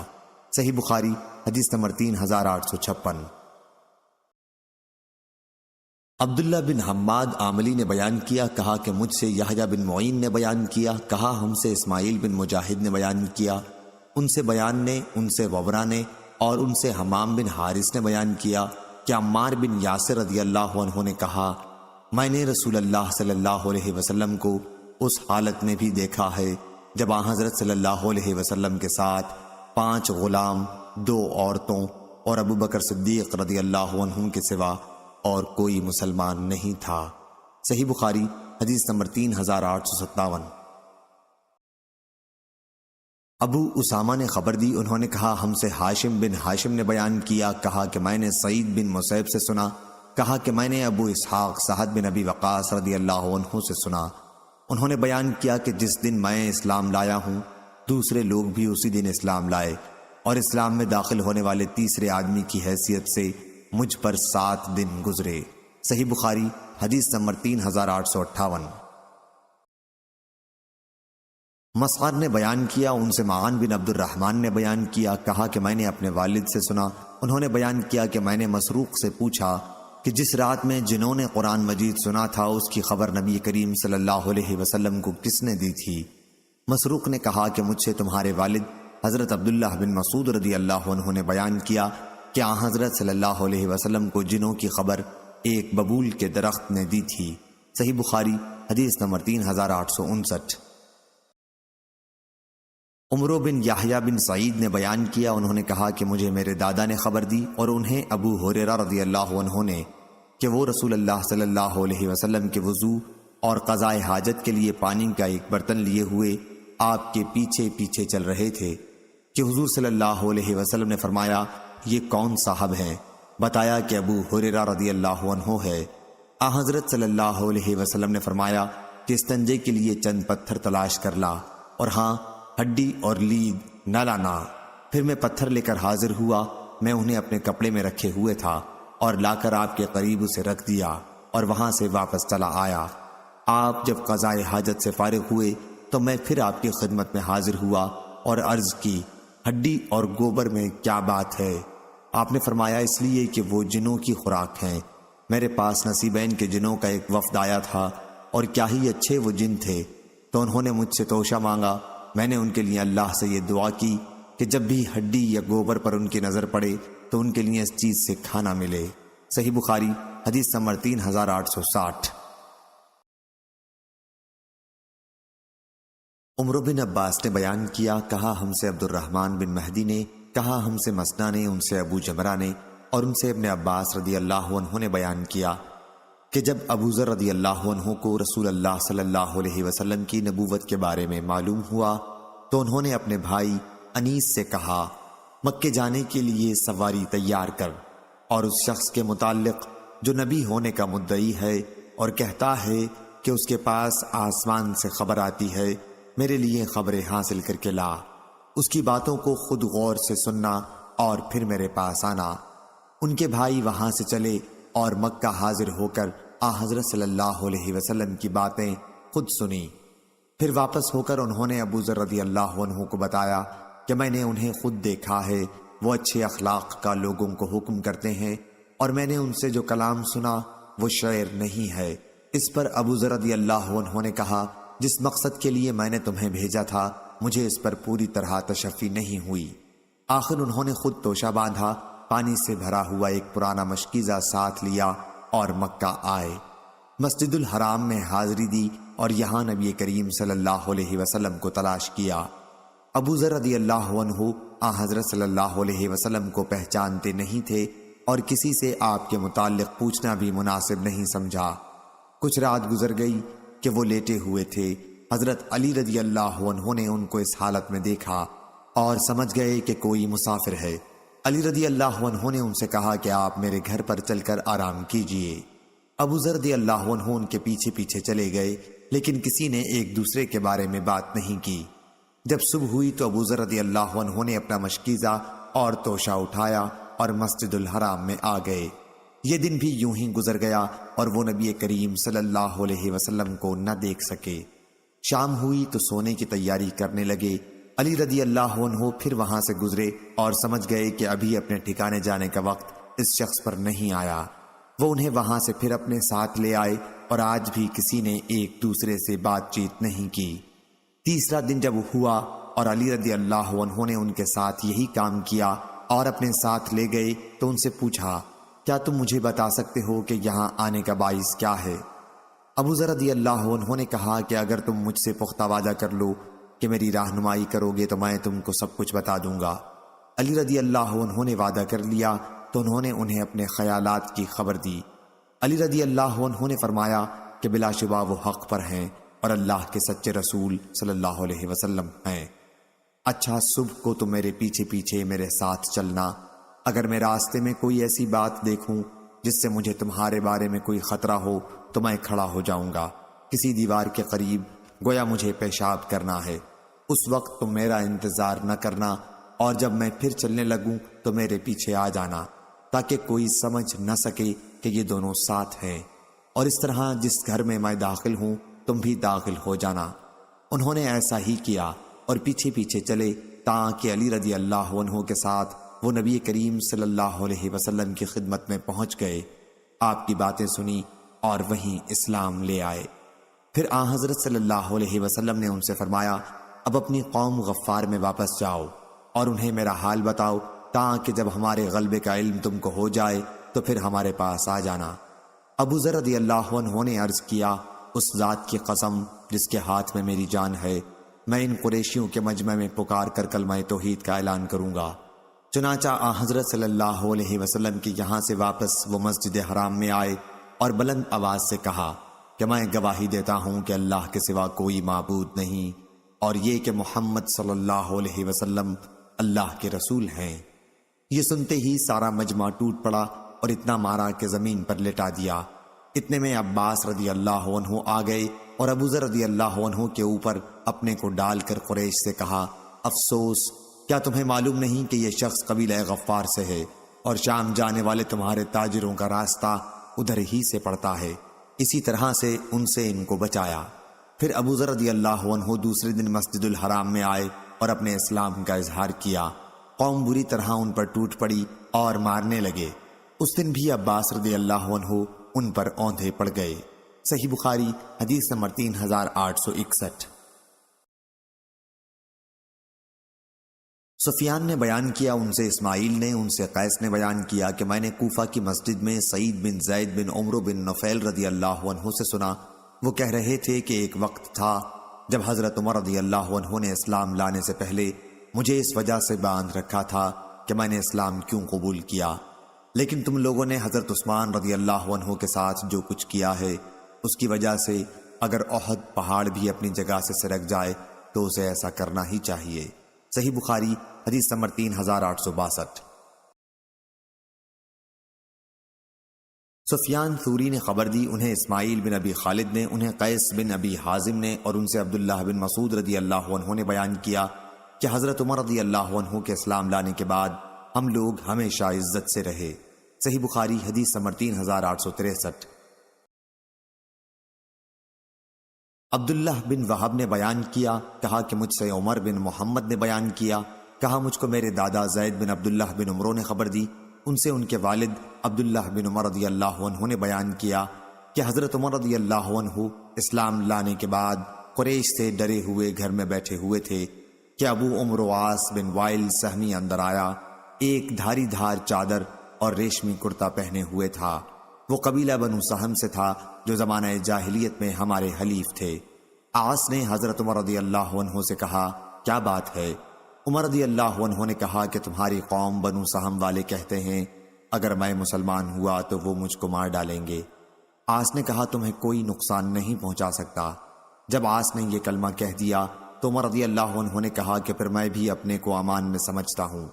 اس کے بعد عاص باہر نکلا تو دیکھا کہ میدان لوگوں سے بھر گیا ہے۔ عاص نے پوچھا کدھر کا رخ ہے؟ لوگوں نے کہا ہم ابن خطاب کی خبر لینے جاتے ہیں جو بے دین ہو گیا ہے۔ عاص نے کہا اسے کوئی نقصان نہیں پہنچا سکتے۔ یہ سنتے ہی لوگ لوٹ گئے۔ صحیح بخاری حدیث نمبر 3864۔ سفیان بن عینہ نے بیان کیا، کہا کہ میں نے عمرو بن دینار سے سنا، انہوں نے بیان کیا کہ عبداللہ بن عمر رضی اللہ عنہ نے کہا جب عمر رضی اللہ عنہ اسلام لائے تو لوگ ان کے گھر کے قریب جمع ہو گئے اور کہنے لگے کہ عمر بے دین ہو گیا ہے۔ میں ان دنوں بچہ تھا اور اس وقت اپنے گھر کی چھت پر چڑھا ہوا تھا۔ اچانک ایک شخص آیا جو ریشم کی قبا پہنے ہوئے تھا۔ اس شخص نے لوگوں سے کہا ٹھیک ہے عمر بے دین ہو گیا، لیکن یہ مجمع کیسا ہے؟ دیکھو میں عمر کو پناہ دے چکا ہوں۔ ابن عمر رضی اللہ عنہ نے بیان کیا کہ میں نے دیکھا کہ اس کی یہ بات سنتے ہی لوگ الگ الگ ہو گئے۔ میں نے پوچھا یہ کون صاحب تھے؟ عمر رضی اللہ عنہ نے کہا کہ یہ عاص بن وائل رضی اللہ عنہ ہیں۔ صحیح بخاری حدیث نمبر 3865۔ یحییٰ بن سلیمان نے بیان کیا، کہا کہ مجھ سے عبداللہ بن وہب نے بیان کیا، کہا کہ مجھ سے عمرو بن محمد بن زید نے بیان کیا، ان سے سالم نے بیان کیا اور ان سے حضرت عبداللہ بن عمر رضی اللہ عنہ نے بیان کیا کہ جب بھی حضرت عمر رضی اللہ عنہ نے کسی چیز کے متعلق کہا کہ میرا خیال ہے کہ یہ اس طرح ہے تو وہ اسی طرح ہوئی جیسا وہ اس کے متعلق اپنا خیال ظاہر کرتے تھے۔ ایک دن وہ بیٹھے ہوئے تھے کہ ایک خوبصورت شخص وہاں سے گزرا۔ انہوں نے کہا یا تو میرا گمان غلط ہے یا یہ شخص اپنے جاہلیت کے دین پر اب بھی قائم ہے، اور یا یہ زمانہ جاہلیت میں اپنی قوم کا کاہن رہا ہے۔ اس شخص کو میرے پاس بلاؤ۔ وہ شخص بلایا گیا تو حضرت عمر رضی اللہ عنہ نے اس کے سامنے بھی یہی بات دہرائی۔ اس پر اس نے کہا میں نے تو آج کے دن کا سا معاملہ کبھی نہیں دیکھا جو کسی مسلمان کو پیش آیا ہو۔ عمر رضی اللہ عنہ نے کہا لیکن میں تمہارے لیے ضروری قرار دیتا ہوں کہ تم مجھے اس سلسلے میں بتاؤ۔ اس نے اقرار کیا کہ زمانہ جاہلیت میں اپنی قوم کا کاہن تھا۔ حضرت عمر رضی اللہ عنہ نے کہا غیب کی جو خبریں جو تمہاری جنیاں تمہارے پاس لاتی تھیں اس کی سب سے حیرت انگیز کوئی بات سناؤ۔ شخص مذکور نے کہا کہ ایک دن میں بازار میں تھا کہ جنیاں میرے پاس آئی، میں نے دیکھا کہ وہ گھبرائی ہوئی ہے۔ پھر اس نے کہا جنوں کے متعلق تمہیں معلوم نہیں، جب سے انہیں آسمانی خبروں سے روک دیا گیا ہے وہ کسی وجہ سے ڈرے ہوئے ہیں۔ مایوس ہو رہے ہیں اور اونٹنیوں کے پالان کی کملیوں سے مل گئے ہیں۔ حضرت عمر رضی اللہ عنہ نے کہا کہ تم نے سچ کہا۔ ایک مرتبہ میں بھی ان دنوں بتوں کے قریب سویا ہوا تھا۔ ایک شخص ایک بچڑا لایا اور بت پر اسے ذبح کر دیا۔ اس کے اندر سے اس قدر زور کی آواز نکلی کہ میں نے ایسی شدید چیخ کبھی نہیں سنی تھی۔ اس نے کہا، اے دشمن، ایک بات بتلاتا ہوں جس سے مراد مل جائے۔ ایک فصیح خوش بیان شخص یوں کہتا ہے، لا الہ الا اللہ۔ یہ سنتے ہی تمام لوگ جو وہاں موجود تھے چونک پڑے، چل دیے۔ میں نے کہا، میں تو نہیں جانے کا، دیکھوں اس کے بعد کیا ہوتا ہے۔ پھر یہی آواز آئی، ارے دشمن، تجھ کو ایک بات بتلاتا ہوں جس سے مراد برائے۔ ایک فصیح شخص یوں کہہ رہا ہے، لا الہ الا اللہ۔ اس وقت میں کھڑا ہوا اور ابھی کچھ دیر نہیں گزری تھی کہ لوگ کہنے لگے، یہ حضرت محمد صلی اللہ علیہ وسلم اللہ کے سچے رسول ہیں۔ صحیح بخاری حدیث نمبر 3866۔ یحییٰ نے بیان کیا، کہا ہم سے اسماعیل نے بیان کیا، کہا ہم سے قیس نے، کہا کہ میں نے سعید بن زید رضی اللہ عنہ سے سنا۔ انہوں نے مسلمانوں کو خطاب کر کے کہا، ایک وقت تھا کہ عمر رضی اللہ عنہ جب اسلام میں داخل نہیں ہوئے تھے تو مجھے اور اپنی بہن کو اس لیے باندھ رکھا تھا کہ ہم اسلام کیوں لائے، اور آج تم نے جو کچھ حضرت عثمان رضی اللہ عنہ کے ساتھ برتاؤ کیا ہے، اگر اس پر احد پہاڑ بھی اپنی جگہ سے سرک جائے تو اسے ایسا ہی کرنا چاہیے۔ صحیح بخاری حدیث نمبر 3867۔ بشر بن مفضل نے بیان کیا، ان سے سعید بن ابی عروبہ نے بیان کیا، ان سے قتادہ نے، اور ان سے انس بن مالک رضی اللہ عنہ نے بیان کیا کہ کفار مکہ نے رسول کریم صلی اللہ علیہ وسلم سے کسی نشانی کا مطالبہ کیا تو آن حضرت صلی اللہ علیہ وسلم نے چاند کے 2 ٹکڑے کر کے دکھا دیے، یہاں تک کہ انہوں نے ہرا پہاڑ کو ان دونوں ٹکڑوں کے بیچ میں دیکھا۔ صحیح بخاری حدیث نمبر 3868۔ عبدان نے بیان کیا، ان سے ابو حمزہ محمد بن میمون نے، ان سے عامش نے، ان سے ابراہیم نخعی نے، ان سے ابو معمر نے، اور ان سے عبداللہ بن مسعود رضی اللہ عنہ نے بیان کیا کہ جس وقت چاند کے 2 ٹکڑے ہوئے تو ہم نبی کریم صلی اللہ علیہ وسلم کے ساتھ منا کے میدان میں موجود تھے۔ آپ نے فرمایا تھا کہ لوگوں گواہ رہنا، اور چاند کا ایک ٹکڑا دوسرے سے الگ ہو کر پہاڑ کی طرف چلا گیا تھا۔ اور ابو زحا نے بیان کیا، ان سے مسروق نے، ان سے عبداللہ بن مسعود رضی اللہ عنہ نے کہ شق قمر کا معجزہ مکہ میں پیش آیا تھا۔ ابراہیم نخعی کے ساتھ اس کی مطابق محمد بن مسلم نے کی ہے، ان سے ابو نجیح نے بیان کیا، ان سے مجاہد نے، ان سے ابو معمر نے، اور ان سے عبداللہ بن مسعود رضی اللہ عنہ نے۔ صحیح بخاری حدیث نمبر 3869۔ عثمان بن صالح نے بیان کیا، انہوں نے کہا ہم سے بکر بن مضر نے بیان کیا، انہوں نے کہا کہ مجھ سے جعفر بن ربیعہ نے بیان کیا، ان سے عراق بن مالک نے، ان سے عبید اللہ بن عبداللہ بن عتبہ بن مسعود نے، اور ان سے عبداللہ بن عباس رضی اللہ عنہ نے بیان کیا کہ نبی کریم صلی اللہ علیہ وسلم کے زمانے میں بلا شک و شبہ چاند پھٹ گیا تھا۔ صحیح بخاری حدیث نمبر 3870۔ عمر بن حفص نے بیان کیا، کہا ہم سے ہمارے والد نے بیان کیا، کہا ہم سے عامش نے بیان کیا، کہا ہم سے ابراہیم نخعی نے بیان کیا، ان سے ابو معمر نے، اور ان سے حضرت عبداللہ بن مسعود رضی اللہ عنہ نے بیان کیا کہ چاند پھٹ گیا تھا۔ صحیح بخاری حدیث نمبر 3871۔ ہشام بن یوسف نے بیان کیا، انہیں معمر نے خبر دی، انہیں زہری نے کہا کہ ہم سے عروہ بن زبیر نے بیان کیا، انہیں عبید اللہ بن عدی بن خیار نے خبر دی، انہیں مسور بن مخرمہ اور عبد الرحمن بن اسود بن عبد یغوث نے کہ ان دونوں نے عبید اللہ بن عدی بن خیار سے کہا، تم اپنے ماموں امیر المؤمنین عثمان رضی اللہ عنہ سے ان کے بھائی ولید بن عقبہ بن ابی معیط کے باب میں گفتگو کیوں نہیں کرتے؟ ہوا یہ تھا کہ لوگوں نے اس پر بہت اعتراض کیا تھا جو حضرت عثمان نے ولید کے ساتھ کیا تھا۔ عبید اللہ نے بیان کیا، جب حضرت عثمان رضی اللہ عنہ نماز پڑھنے نکلے تو میں ان کے راستے میں کھڑا ہو گیا اور عرض کیا کہ مجھے آپ سے ایک ضرورت ہے، آپ کو ایک خیر خواہانہ مشورہ دینا ہے۔ اس پر انہوں نے کہا، بھلے آدمی، تم سے تو میں خدا کی پناہ مانگتا ہوں۔ یہ سن کر میں وہاں سے واپس چلا آیا۔ نماز سے فارغ ہونے کے بعد میں مسور بن مخرمہ اور ابن عبد یغوث کی خدمت میں حاضر ہوا اور عثمان رضی اللہ عنہ سے جو کچھ میں نے کہا تھا اور انہوں نے اس کا جواب مجھے جو دیا تھا سب میں نے بیان کر دیا۔ ان لوگوں نے کہا، تم نے اپنا حق ادا کر دیا۔ ابھی میں اس مجلس میں بیٹھا تھا کہ عثمان رضی اللہ عنہ کا آدمی میرے پاس بلانے کے لیے آیا۔ ان لوگوں نے مجھ سے کہا تمہیں اللہ تعالیٰ نے امتحان میں ڈالا ہے۔ آخر میں وہاں سے چلا اور حضرت عثمان رضی اللہ عنہ کی خدمت میں حاضر ہوا۔ آپ نے دریافت کیا تم ابھی جس خیر خواہی کا ذکر کر رہے تھے وہ کیا تھی؟ انہوں نے بیان کیا کہ پھر میں نے کہا اللہ گواہ ہے، پھر میں نے کہا اللہ تعالیٰ نے محمد صلی اللہ علیہ وسلم کو مبعوث فرمایا اور ان پر اپنی کتاب نازل فرمائی۔ آپ ان لوگوں میں سے تھے جنہوں نے حضرت صلی اللہ علیہ وسلم کی دعوت پر لبیک کہا تھا۔ آپ حضور صلی اللہ علیہ وسلم پر ایمان لائے، 2 ہجرتیں کی، ایک حبشہ کو اور دوسری مدینہ کو۔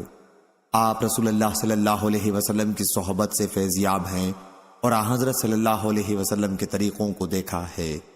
بات یہ ہے کہ ولید بن عقبہ کے بارے میں لوگوں میں اب بہت چرچا ہونے لگا ہے، اس لیے آپ کے لیے ضروری ہے کہ اس پر شراب نوشی کی حد قائم کریں۔ عثمان رضی اللہ عنہ نے فرمایا میرے بھتیجے یا میرے بھانجے، کیا تم نے بھی رسول اللہ صلی اللہ علیہ وسلم کو دیکھا ہے؟ میں نے عرض کی کہ نہیں، لیکن حضور صلی اللہ علیہ وسلم کی دین کی باتیں اس طرح میں نے حاصل کی تھیں جو ایک کماری لڑکی کو بھی اپنے پردے میں معلوم ہو چکی ہیں۔ انہوں نے بیان کیا کہ یہ سن کر پھر عثمان رضی اللہ عنہ نے بھی اللہ کو گواہ کر کے فرمایا بلا شبہ اللہ تعالیٰ نے محمد صلی اللہ علیہ وسلم کو حق کے ساتھ مبعوث کیا اور آپ پر اپنی کتاب نازل کی تھی، اور یہ بھی واقعہ ہے کہ میں ان لوگوں میں تھا جنہوں نے اللہ اور اس کے رسول صلی اللہ علیہ وسلم کی دعوت پر ابتدا ہی میں لبیک کہا تھا۔ حضرت صلی اللہ علیہ وسلم جو شریعت لے کر آئے تھے میں اس پر ایمان لایا، اور جیسا کہ تم نے کہا میں نے 2 ہجرتیں کی۔ میں حضرت صلی اللہ علیہ وسلم کی صحبت سے فیضیاب ہوا اور آپ سے بیعت بھی کی۔ اللہ کی قسم کہ میں نے آپ کی نافرمانی نہیں کی اور نہ کبھی خیانت کی۔ آخر اللہ تعالیٰ نے آپ کو وفات دے دی اور حضرت ابو بکر رضی اللہ عنہ خلیفہ منتخب ہوئے۔ اللہ کی قسم کہ میں نے ان کی بھی کبھی نافرمانی نہیں کی اور نہ ان کے کسی معاملے میں کوئی خیانت کی۔ ان کے بعد حضرت عمر رضی اللہ عنہ خلیفہ ہوئے، میں نے ان کی بھی کبھی نافرمانی نہیں کی اور نہ کبھی خیانت کی۔ اس کے بعد میں خلیفہ ہوا، کیا اب میرا تم لوگوں پر وہی حق نہیں ہے جو ان کا مجھ پر تھا؟ عبید اللہ نے عرض کیا یقیناً آپ کا حق ہے۔ پھر انہوں نے کہا پھر ان باتوں کی کیا حقیقت ہے جو تم لوگوں کی طرف سے پہنچ رہی ہیں؟ جہاں تک تم نے ولید بن عقبہ کے بارے میں ذکر کیا ہے تو ہم انشاءاللہ اس معاملے میں اس کی گرفت حق کے ساتھ کریں گے۔ راوی نے بیان کیا کہ آخر گواہی گزرنے کے بعد ولید بن عقبہ کو 40 کوڑے لگوائے گئے اور حضرت علی رضی اللہ عنہ کو حکم دیا کہ کوڑے لگائیں۔ حضرت علی رضی اللہ عنہ ہی نے اس کو کوڑے مارے تھے۔ اس حدیث کو یونس اور ظاہری کے بھتیجے نے بھی ظاہری سے روایت کیا۔ اس میں عثمان رضی اللہ عنہ کا قول اس طرح بیان کیا، کیا تم لوگوں پر میرا وہی حق نہیں ہے جو ان لوگوں کا تم پر تھا؟ صحیح بخاری حدیث نمبر 3872۔ یحییٰ بن سعید قطان نے بیان کیا، ان سے ہشام بن عروہ نے بیان کیا، کہا ہم سے ہمارے والد عروہ بن زبیر نے بیان کیا، اور ان سے عائشہ رضی اللہ عنہا نے بیان کیا کہ ام حبیبہ رضی اللہ عنہا اور ام سلمہ رضی اللہ عنہا نے ایک گرجے کا ذکر کیا جسے انہوں نے حبشہ میں دیکھا تھا۔ اس کے اندر تصویریں تھیں۔ انہوں نے اس کا ذکر نبی کریم صلی اللہ علیہ وسلم کے سامنے کیا تو آپ نے فرمایا جب ان میں کوئی نیک مرد صالح ہوتا اور اس کی وفات ہو جاتی تو اس کی قبر کو وہ لوگ مسجد بناتے اور پھر اس میں اس کی تصویریں رکھتے۔ یہ لوگ قیامت کے دن اللہ تعالیٰ کی بارگاہ میں بدترین مخلوق ہوں گے۔ صحیح بخاری حدیث نمبر 3873۔ سفیان بن عینہ نے بیان کیا، انہوں نے کہا ہم سے اسحاق بن سعید سعیدی نے بیان کیا، ان سے ان کے والد سعید بن عمرو بن سعید بن عاص نے، ان سے ام خالد بنت خالد رضی اللہ عنہا نے بیان کیا کہ میں جب حبشہ سے آئی تو بہت کم عمر تھی۔ مجھے رسول اللہ صلی اللہ علیہ وسلم نے ایک دھاری دار چادر عنایت فرمائی اور پھر آپ نے اس کی دھاریوں پر اپنا ہاتھ پھیر کر فرمایا سنا سنا۔ حمیدی نے بیان کیا کہ سنا سنا حبشی زبان کا لفظ ہے، یعنی اچھا اچھا۔ صحیح بخاری حدیث نمبر 3874۔ ابو عوانہ نے بیان کیا، ان سے سلیمان نے، ان سے ابراہیم نے، ان سے علقمہ نے اور ان سے عبداللہ نے بیان کیا کہ ابتدائے اسلام میں نبی کریم صلی اللہ علیہ وسلم نماز پڑھتے ہوتے اور ہم آپ کو سلام کرتے تو آپ نماز ہی میں جواب عنایت فرماتے تھے، لیکن جب ہم نجاشی کے ملک حبشہ سے واپس مدینہ آئے اور ہم نے نماز پڑھتے میں آپ کو سلام کیا تو آپ نے جواب نہیں دیا۔ نماز کے بعد ہم نے عرض کیا یا رسول اللہ صلی اللہ علیہ وسلم، ہم پہلے آپ کو سلام کرتے تھے تو آپ نماز ہی میں جواب عنایت فرمایا کرتے تھے۔ حضرت صلی اللہ علیہ وسلم نے اس پر فرمایا، ہاں نماز میں آدمی کو دوسرا شغل ہوتا ہے۔ سلیمان آمش نے بیان کیا کہ میں نے ابراہیم نخعی سے پوچھا، ایسے موقع پر آپ کیا کرتے ہیں؟ انہوں نے کہا کہ میں دل میں جواب دے دیتا ہوں۔ صحیح بخاری حدیث نمبر 3875۔ ورید بن عبداللہ نے بیان کیا، ان سے ابو بردہ نے اور ان سے حضرت ابو موسیٰ رضی اللہ عنہ نے بیان کیا کہ جب ہمیں رسول اللہ صلی اللہ علیہ وسلم کی ہجرت مدینے کی اطلاع ملی تو ہم یمن میں تھے۔ پھر ہم کشتی پر سوار ہوئے، لیکن اتفاق سے ہوا نے ہماری کشتی کا رخ نجاشی کے ملک حبش کی طرف کر دیا۔ ہماری ملاقات وہاں جعفر بن ابی طالب رضی اللہ عنہ سے ہوئی جو ہجرت کر کے وہاں موجود تھے۔ ہم انہی کے ساتھ وہاں ٹھہرے رہے، پھر مدینے کا رخ کیا اور آن حضرت صلی اللہ علیہ وسلم سے اس وقت ملاقات ہوئی جب آپ خیبر فتح کر چکے تھے۔ آن حضرت صلی اللہ علیہ وسلم نے فرمایا، تم نے اے کشتی والو 2 ہجرتیں کی ہیں۔ صحیح بخاری حدیث نمبر 3876۔ سفیان بن عینہ نے بیان کیا، ان سے ابن جریج نے، ان سے عطا بن ابی رباح نے اور ان سے حضرت جابر رضی اللہ عنہ نے بیان کیا کہ جس دن نجاشی حبشہ کے بادشاہ کی وفات ہوئی تو آن حضرت صلی اللہ علیہ وسلم نے فرمایا، آج ایک مرد صالح اس دنیا سے چلا گیا، اٹھو اور اپنے بھائی اسحامہ کی نماز جنازہ پڑھ لو۔ صحیح بخاری حدیث نمبر 3877۔ عبد الاعلی بن حماد نے بیان کیا، انہوں نے کہا ہم سے زید بن زری نے بیان کیا، انہوں نے کہا ہم سے سعید بن ابی عروبہ نے بیان کیا، انہوں نے کہا ہم سے قتادہ نے بیان کیا، ان سے عطا بن ابی رباح نے بیان کیا اور ان سے جابر بن عبداللہ انصاری رضی اللہ عنہ نے کہ نبی کریم صلی اللہ علیہ وسلم نے نجاشی کے جنازہ کی نماز پڑھی تھی اور ہم صف باندھ کر آپ کے پیچھے کھڑے ہوئے، میں دوسری یا تیسری صف میں تھا۔ صحیح بخاری حدیث نمبر 3878۔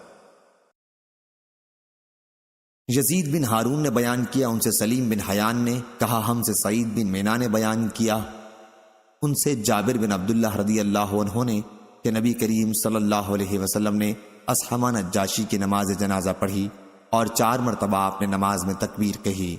یزید بن ہارون کے ساتھ اس حدیث کو عبد الصمد بن عبد الوارث نے بھی سلیم بن حیان سے روایت کیا ہے۔ صحیح بخاری حدیث نمبر 3879۔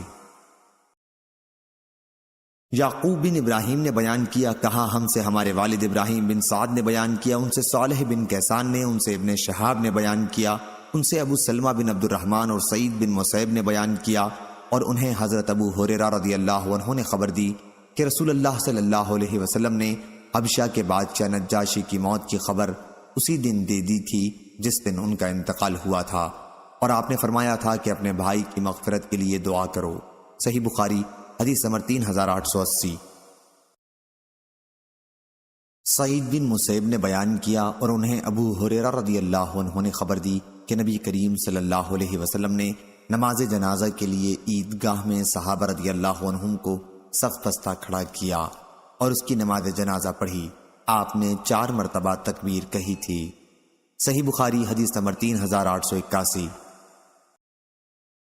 عبدالعزیز بن عبداللہ اویسی نے بیان کیا، انہوں نے کہا مجھ سے ابراہیم بن سعد نے بیان کیا، انہوں نے کہا ہم سے ابن شہاب نے بیان کیا، ان سے سلمہ بن عبد الرحمن نے اور ان سے حضرت ابو ہریرہ رضی اللہ عنہ نے بیان کیا کہ نبی کریم صلی اللہ علیہ وسلم نے جب جنگ حنین کا قصہ کیا تو فرمایا انشاءاللہ، کہ نبی کریم صلی اللہ علیہ وسلم نے جب جنگ حنین کا قصد کیا تو فرمایا انشاءاللہ کل ہمارا قیام خیف بنی کنانہ میں ہوگا جہاں مشرکین نے کافر ہی رہنے کے لیے عہد و پیمان کیا تھا۔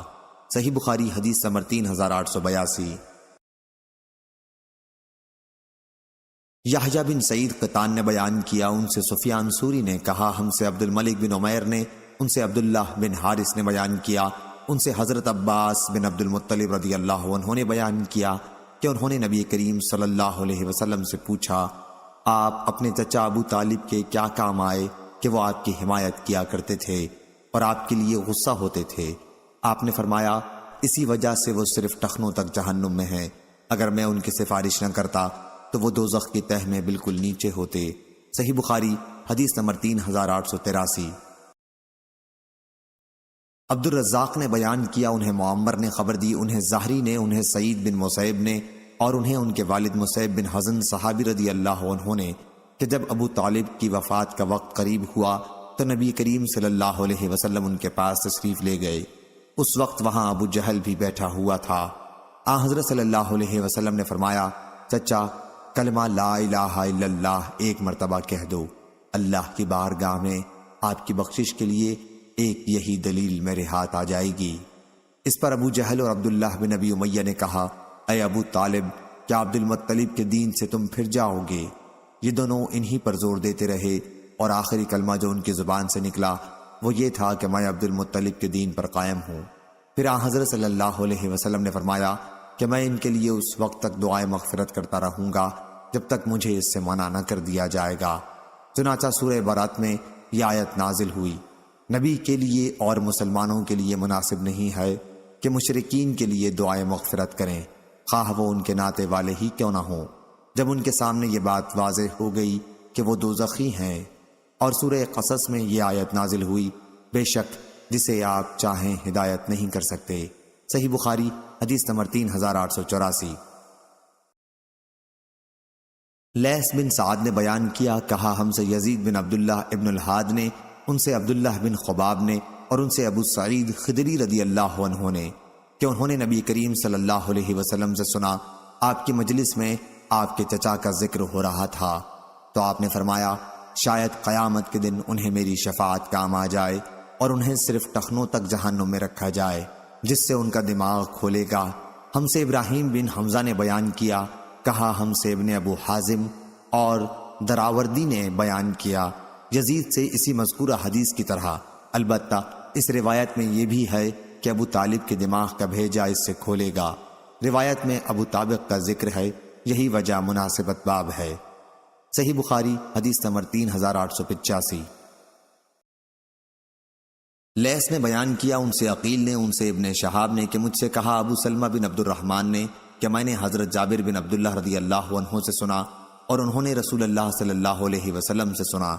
آپ نے فرمایا تھا کہ جب قریش نے معراج کے واقعے کے سلسلے میں مجھ کو جھٹلایا تو میں حتیم میں کھڑا ہو گیا، اور اللہ تعالیٰ نے میرے لیے بیت المقدس کو روشن کر دیا، اور میں نے اسے دیکھ کر قریش سے اس کے پتے اور نشان بیان کرنا شروع کر دیے۔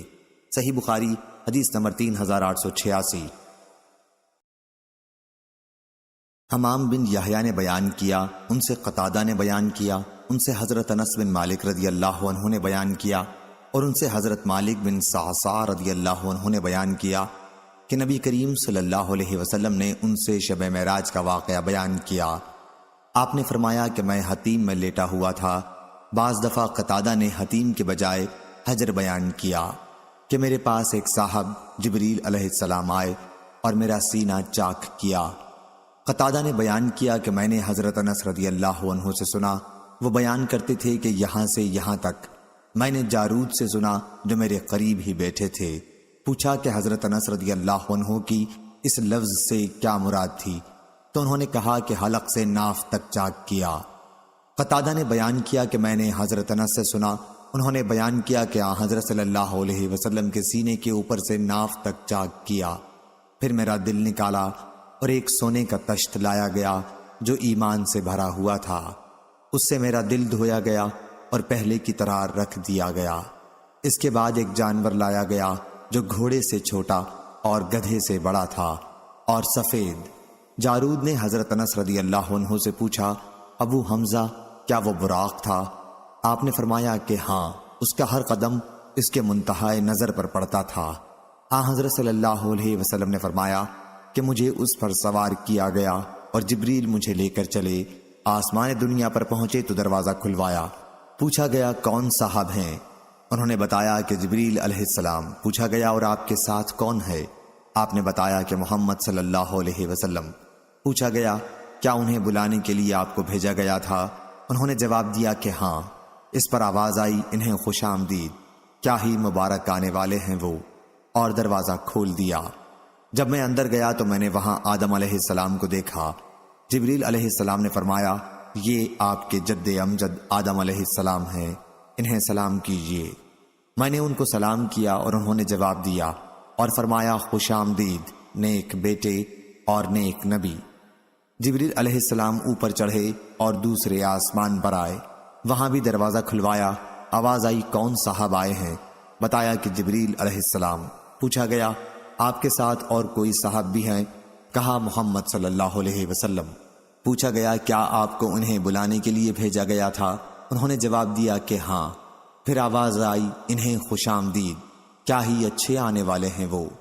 پھر دروازہ کھلا اور میں اندر آ گیا تو وہاں یحییٰ اور عیسیٰ علیہ السلام موجود تھے، یہ دونوں خالہ زاد بھائی ہیں۔ جبریل علیہ السلام نے فرمایا یہ عیسیٰ اور یحییٰ علیہ السلام ہیں، انہیں سلام کیجیے۔ میں نے سلام کیا اور ان حضرات نے میرے سلام کا جواب دیا اور فرمایا خوش آمدید نیک نبی اور نیک بھائی۔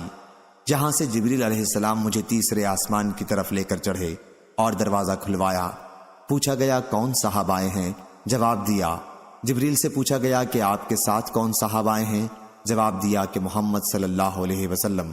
پوچھا گیا کیا انہیں لانے کے لیے آپ کو بھیجا گیا تھا؟ جواب دیا کہ ہاں۔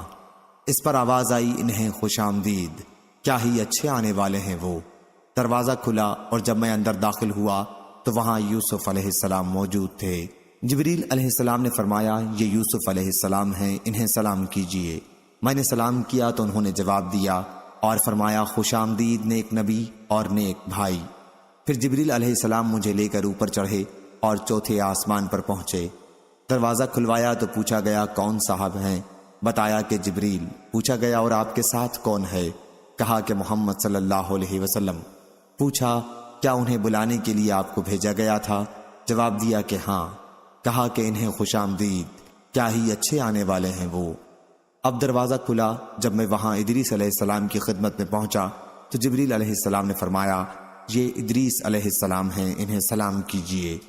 میں نے انہیں سلام کیا اور انہوں نے جواب دیا اور فرمایا خوش آمدید پاک بھائی اور نیک نبی۔ پھر مجھے لے کر پانچویں آسمان پر آئے اور دروازہ کھلوایا۔ پوچھا گیا کون صاحب ہیں؟ جواب دیا کہ جبریل۔ پوچھا گیا آپ کے ساتھ کون صاحب آئے ہیں؟ جواب دیا کہ محمد صلی اللہ علیہ وسلم۔ پوچھا گیا کہ کیا انہیں بلانے کے لیے آپ کو بھیجا گیا تھا؟ جواب دیا کہ ہاں۔ اب آواز آئی خوش آمدید، کیا ہی اچھے آنے والے ہیں وہ۔ یہاں جب میں ہارون علیہ السلام کی خدمت میں حاضر ہوا تو جبریل علیہ السلام نے بتایا کہ آپ ہارون علیہ السلام ہیں، انہیں سلام کیجیے۔ میں نے انہیں سلام کیا، انہوں نے جواب کے بعد فرمایا خوش آمدید نیک نبی۔ یہاں سے لے کر مجھے آگے بڑھے اور چھٹے آسمان پر پہنچے اور دروازہ کھلوایا۔ پوچھا گیا کون صاحب آئے ہیں؟ بتایا کہ جبریل۔ آپ کے ساتھ کوئی دوسرے صاحب بھی آئے ہیں؟ جواب دیا کہ محمد صلی اللہ علیہ وسلم۔ پوچھا گیا کیا انہیں بلانے کے لیے آپ کو بھیجا گیا تھا؟ جواب دیا کہ ہاں۔ پھر کہا انہیں خوش آمدید، کیا ہی اچھے آنے والے ہیں وہ۔ میں جب وہاں موسیٰ علیہ السلام کی خدمت میں حاضر ہوا تو جبریل علیہ السلام نے فرمایا کہ یہ موسیٰ علیہ السلام ہیں، انہیں سلام کیجیے۔ میں نے سلام کیا اور انہوں نے جواب کے بعد فرمایا خوش آمدید نیک نبی اور نیک بھائی۔ جب میں آگے بڑھا تو وہ رونے لگے۔ کسی نے پوچھا آپ رو کیوں رہے ہیں؟ تو انہوں نے فرمایا میں اس پر رو رہا ہوں کہ یہ لڑکا میرے بعد نبی بنا کر بھیجا گیا، لیکن جنت میں اس کی امت کے لوگ میری امت سے زیادہ ہوں گے۔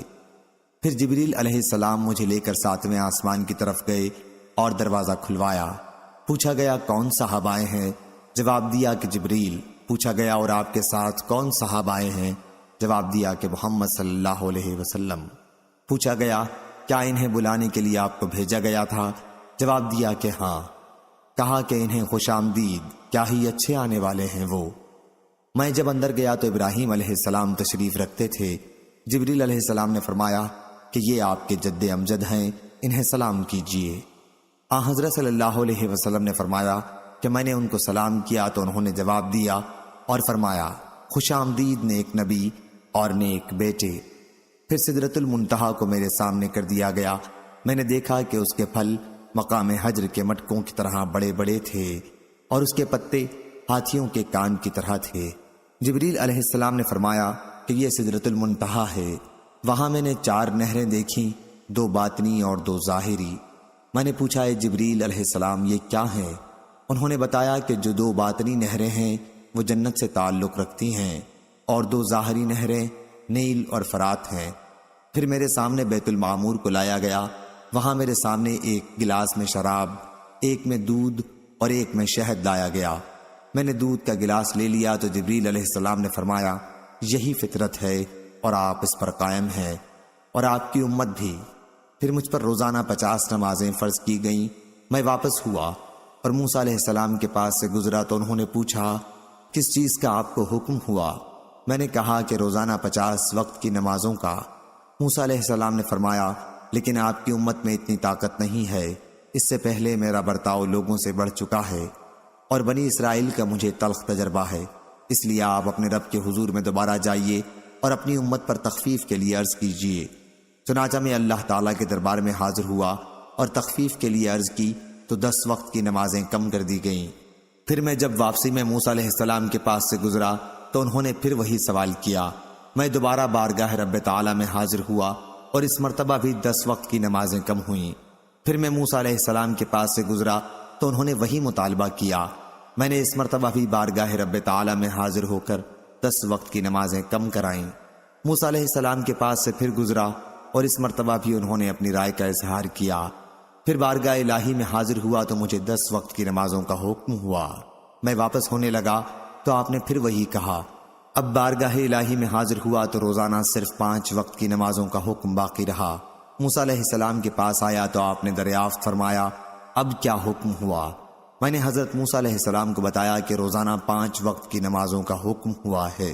فرمایا کہ آپ کی امت اس کی بھی طاقت نہیں رکھتی، میرا برتاؤ آپ سے پہلے لوگوں کے ساتھ ہو چکا ہے اور بنی اسرائیل کا مجھے تلخ تجربہ ہے۔ اپنے رب کے دربار میں پھر حاضر ہو کر تخفیف کے لیے عرض کیجیے۔ حضرت صلی اللہ علیہ وسلم نے فرمایا، رب تعالیٰ سے میں بہت سوال کر چکا اور اب مجھے شرم آتی ہے، اب میں بس اسی پر راضی ہوں۔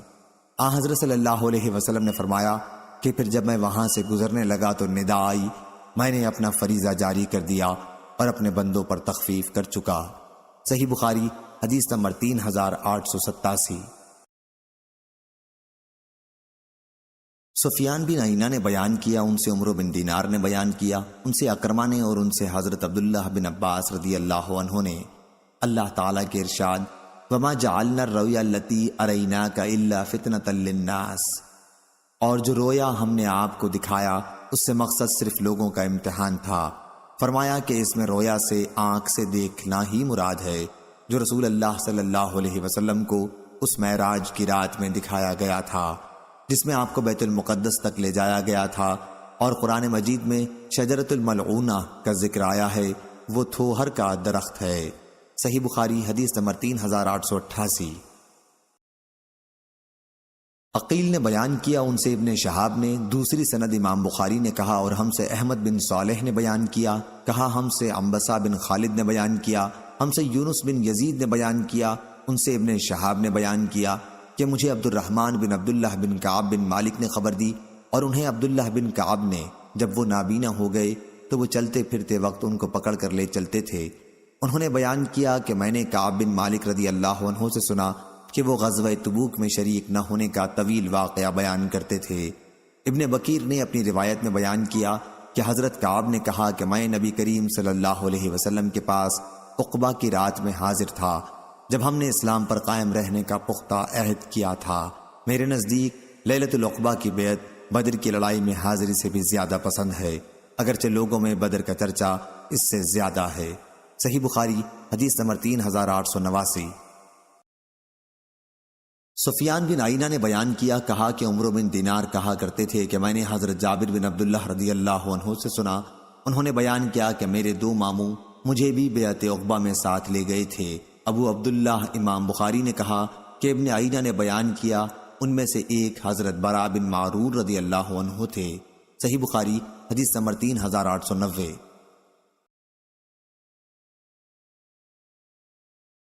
ہشام بن یوسف نے خبر دی، انہیں ابن جریج نے خبر دی، ان سے عطا نے بیان کیا کہ حضرت جابر رضی اللہ عنہ نے کہا، میں، میرے والد اور میرے 2 ماموں تینوں بیعت عقبہ کرنے والوں میں شریک تھے۔ صحیح بخاری حدیث نمبر 3891۔ یعقوب بن ابراہیم نے خبر دی، انہوں نے کہا ہم سے ہمارے بھتیجے ابن شہاب نے بیان کیا، ان سے ان کے چچا نے بیان کیا، اور انہوں نے کہا کہ ہمیں ابو ادریس عائز اللہ بن عبداللہ نے خبر دی کہ حضرت عبادہ بن صامت رضی اللہ عنہ ان صحابہ میں سے تھے جنہوں نے رسول اللہ صلی اللہ علیہ وسلم کے ساتھ بدر کی لڑائی میں شرکت کی تھی اور عقبہ کی رات حضرت صلی اللہ علیہ وسلم سے عہد کیا تھا۔ انہوں نے بیان کیا کہ رسول اللہ صلی اللہ علیہ وسلم نے فرمایا، اس وقت آپ کے پاس صحابہ کی ایک جماعت تھی کہ آؤ مجھ سے اس بات کا عہد کرو کہ اللہ کے ساتھ کسی کو شریک نہ ٹھہراؤ گے، چوری نہ کرو گے، زنا نہ کرو گے، اپنی اولاد کو قتل نہ کرو گے، اپنی طرف سے گھڑ کر کسی پر تہمت نہ لگاؤ گے، اور اچھی باتوں میں میری نافرمانی نہ کرو گے۔ بس جو شخص اپنے اس عہد پر قائم رہے گا اس کا اجر اللہ کے ذمہ ہے، اور جس شخص نے اس میں کمی کی اور اللہ تعالیٰ نے اسے چھپا رہنے دیا تو اس کا معاملہ اللہ کے اختیار میں ہے، چاہے تو اس پر سزا دے اور چاہے معاف کر دے۔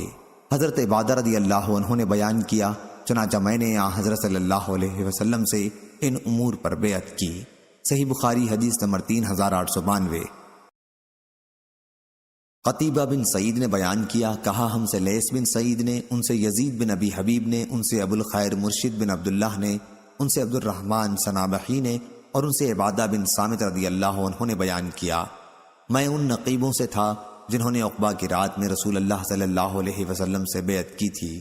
آپ نے بیان کیا کہ ہم نے حضرت صلی اللہ علیہ وسلم سے اس کا عہد کیا تھا کہ ہم اللہ کے ساتھ کسی کو شریک نہیں ٹھہرائیں گے، چوری نہیں کریں گے، زنا نہیں کریں گے، کسی ایسے شخص کو قتل نہیں کریں گے جس کا قتل اللہ تعالیٰ نے حرام قرار دیا ہے، لوٹ مار نہیں کریں گے اور نہ اللہ کی نافرمانی کریں گے۔ جنت کے بدلے میں اگر ہم اپنے اس عہد میں پورے اترے، لیکن اگر ہم نے اس میں کچھ خلاف کیا تو اس کا فیصلہ اللہ پر ہے۔ صحیح بخاری حدیث نمبر 3893۔ فروہ بن ابی المغرہ نے بیان کیا، کہا ہم سے علی بن محصر نے بیان کیا، ان سے ہشام بن عروہ نے، ان سے ان کے والد نے، اور ان سے حضرت عائشہ رضی اللہ عنہا نے بیان کیا کہ نبی کریم صلی اللہ علیہ وسلم سے میرا نکاح جب ہوا تو میری عمر 6 سال کی تھی۔ پھر ہم مدینہ ہجرت کر کے آئے اور بنی حارث بن خزرج کے یہاں قیام کیا۔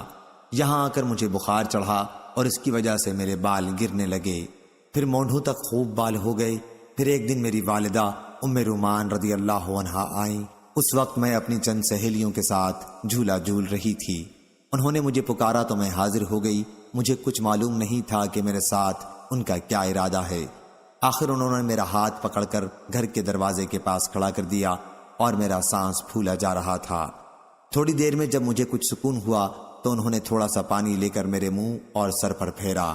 پھر گھر کے اندر مجھے لے گئیں۔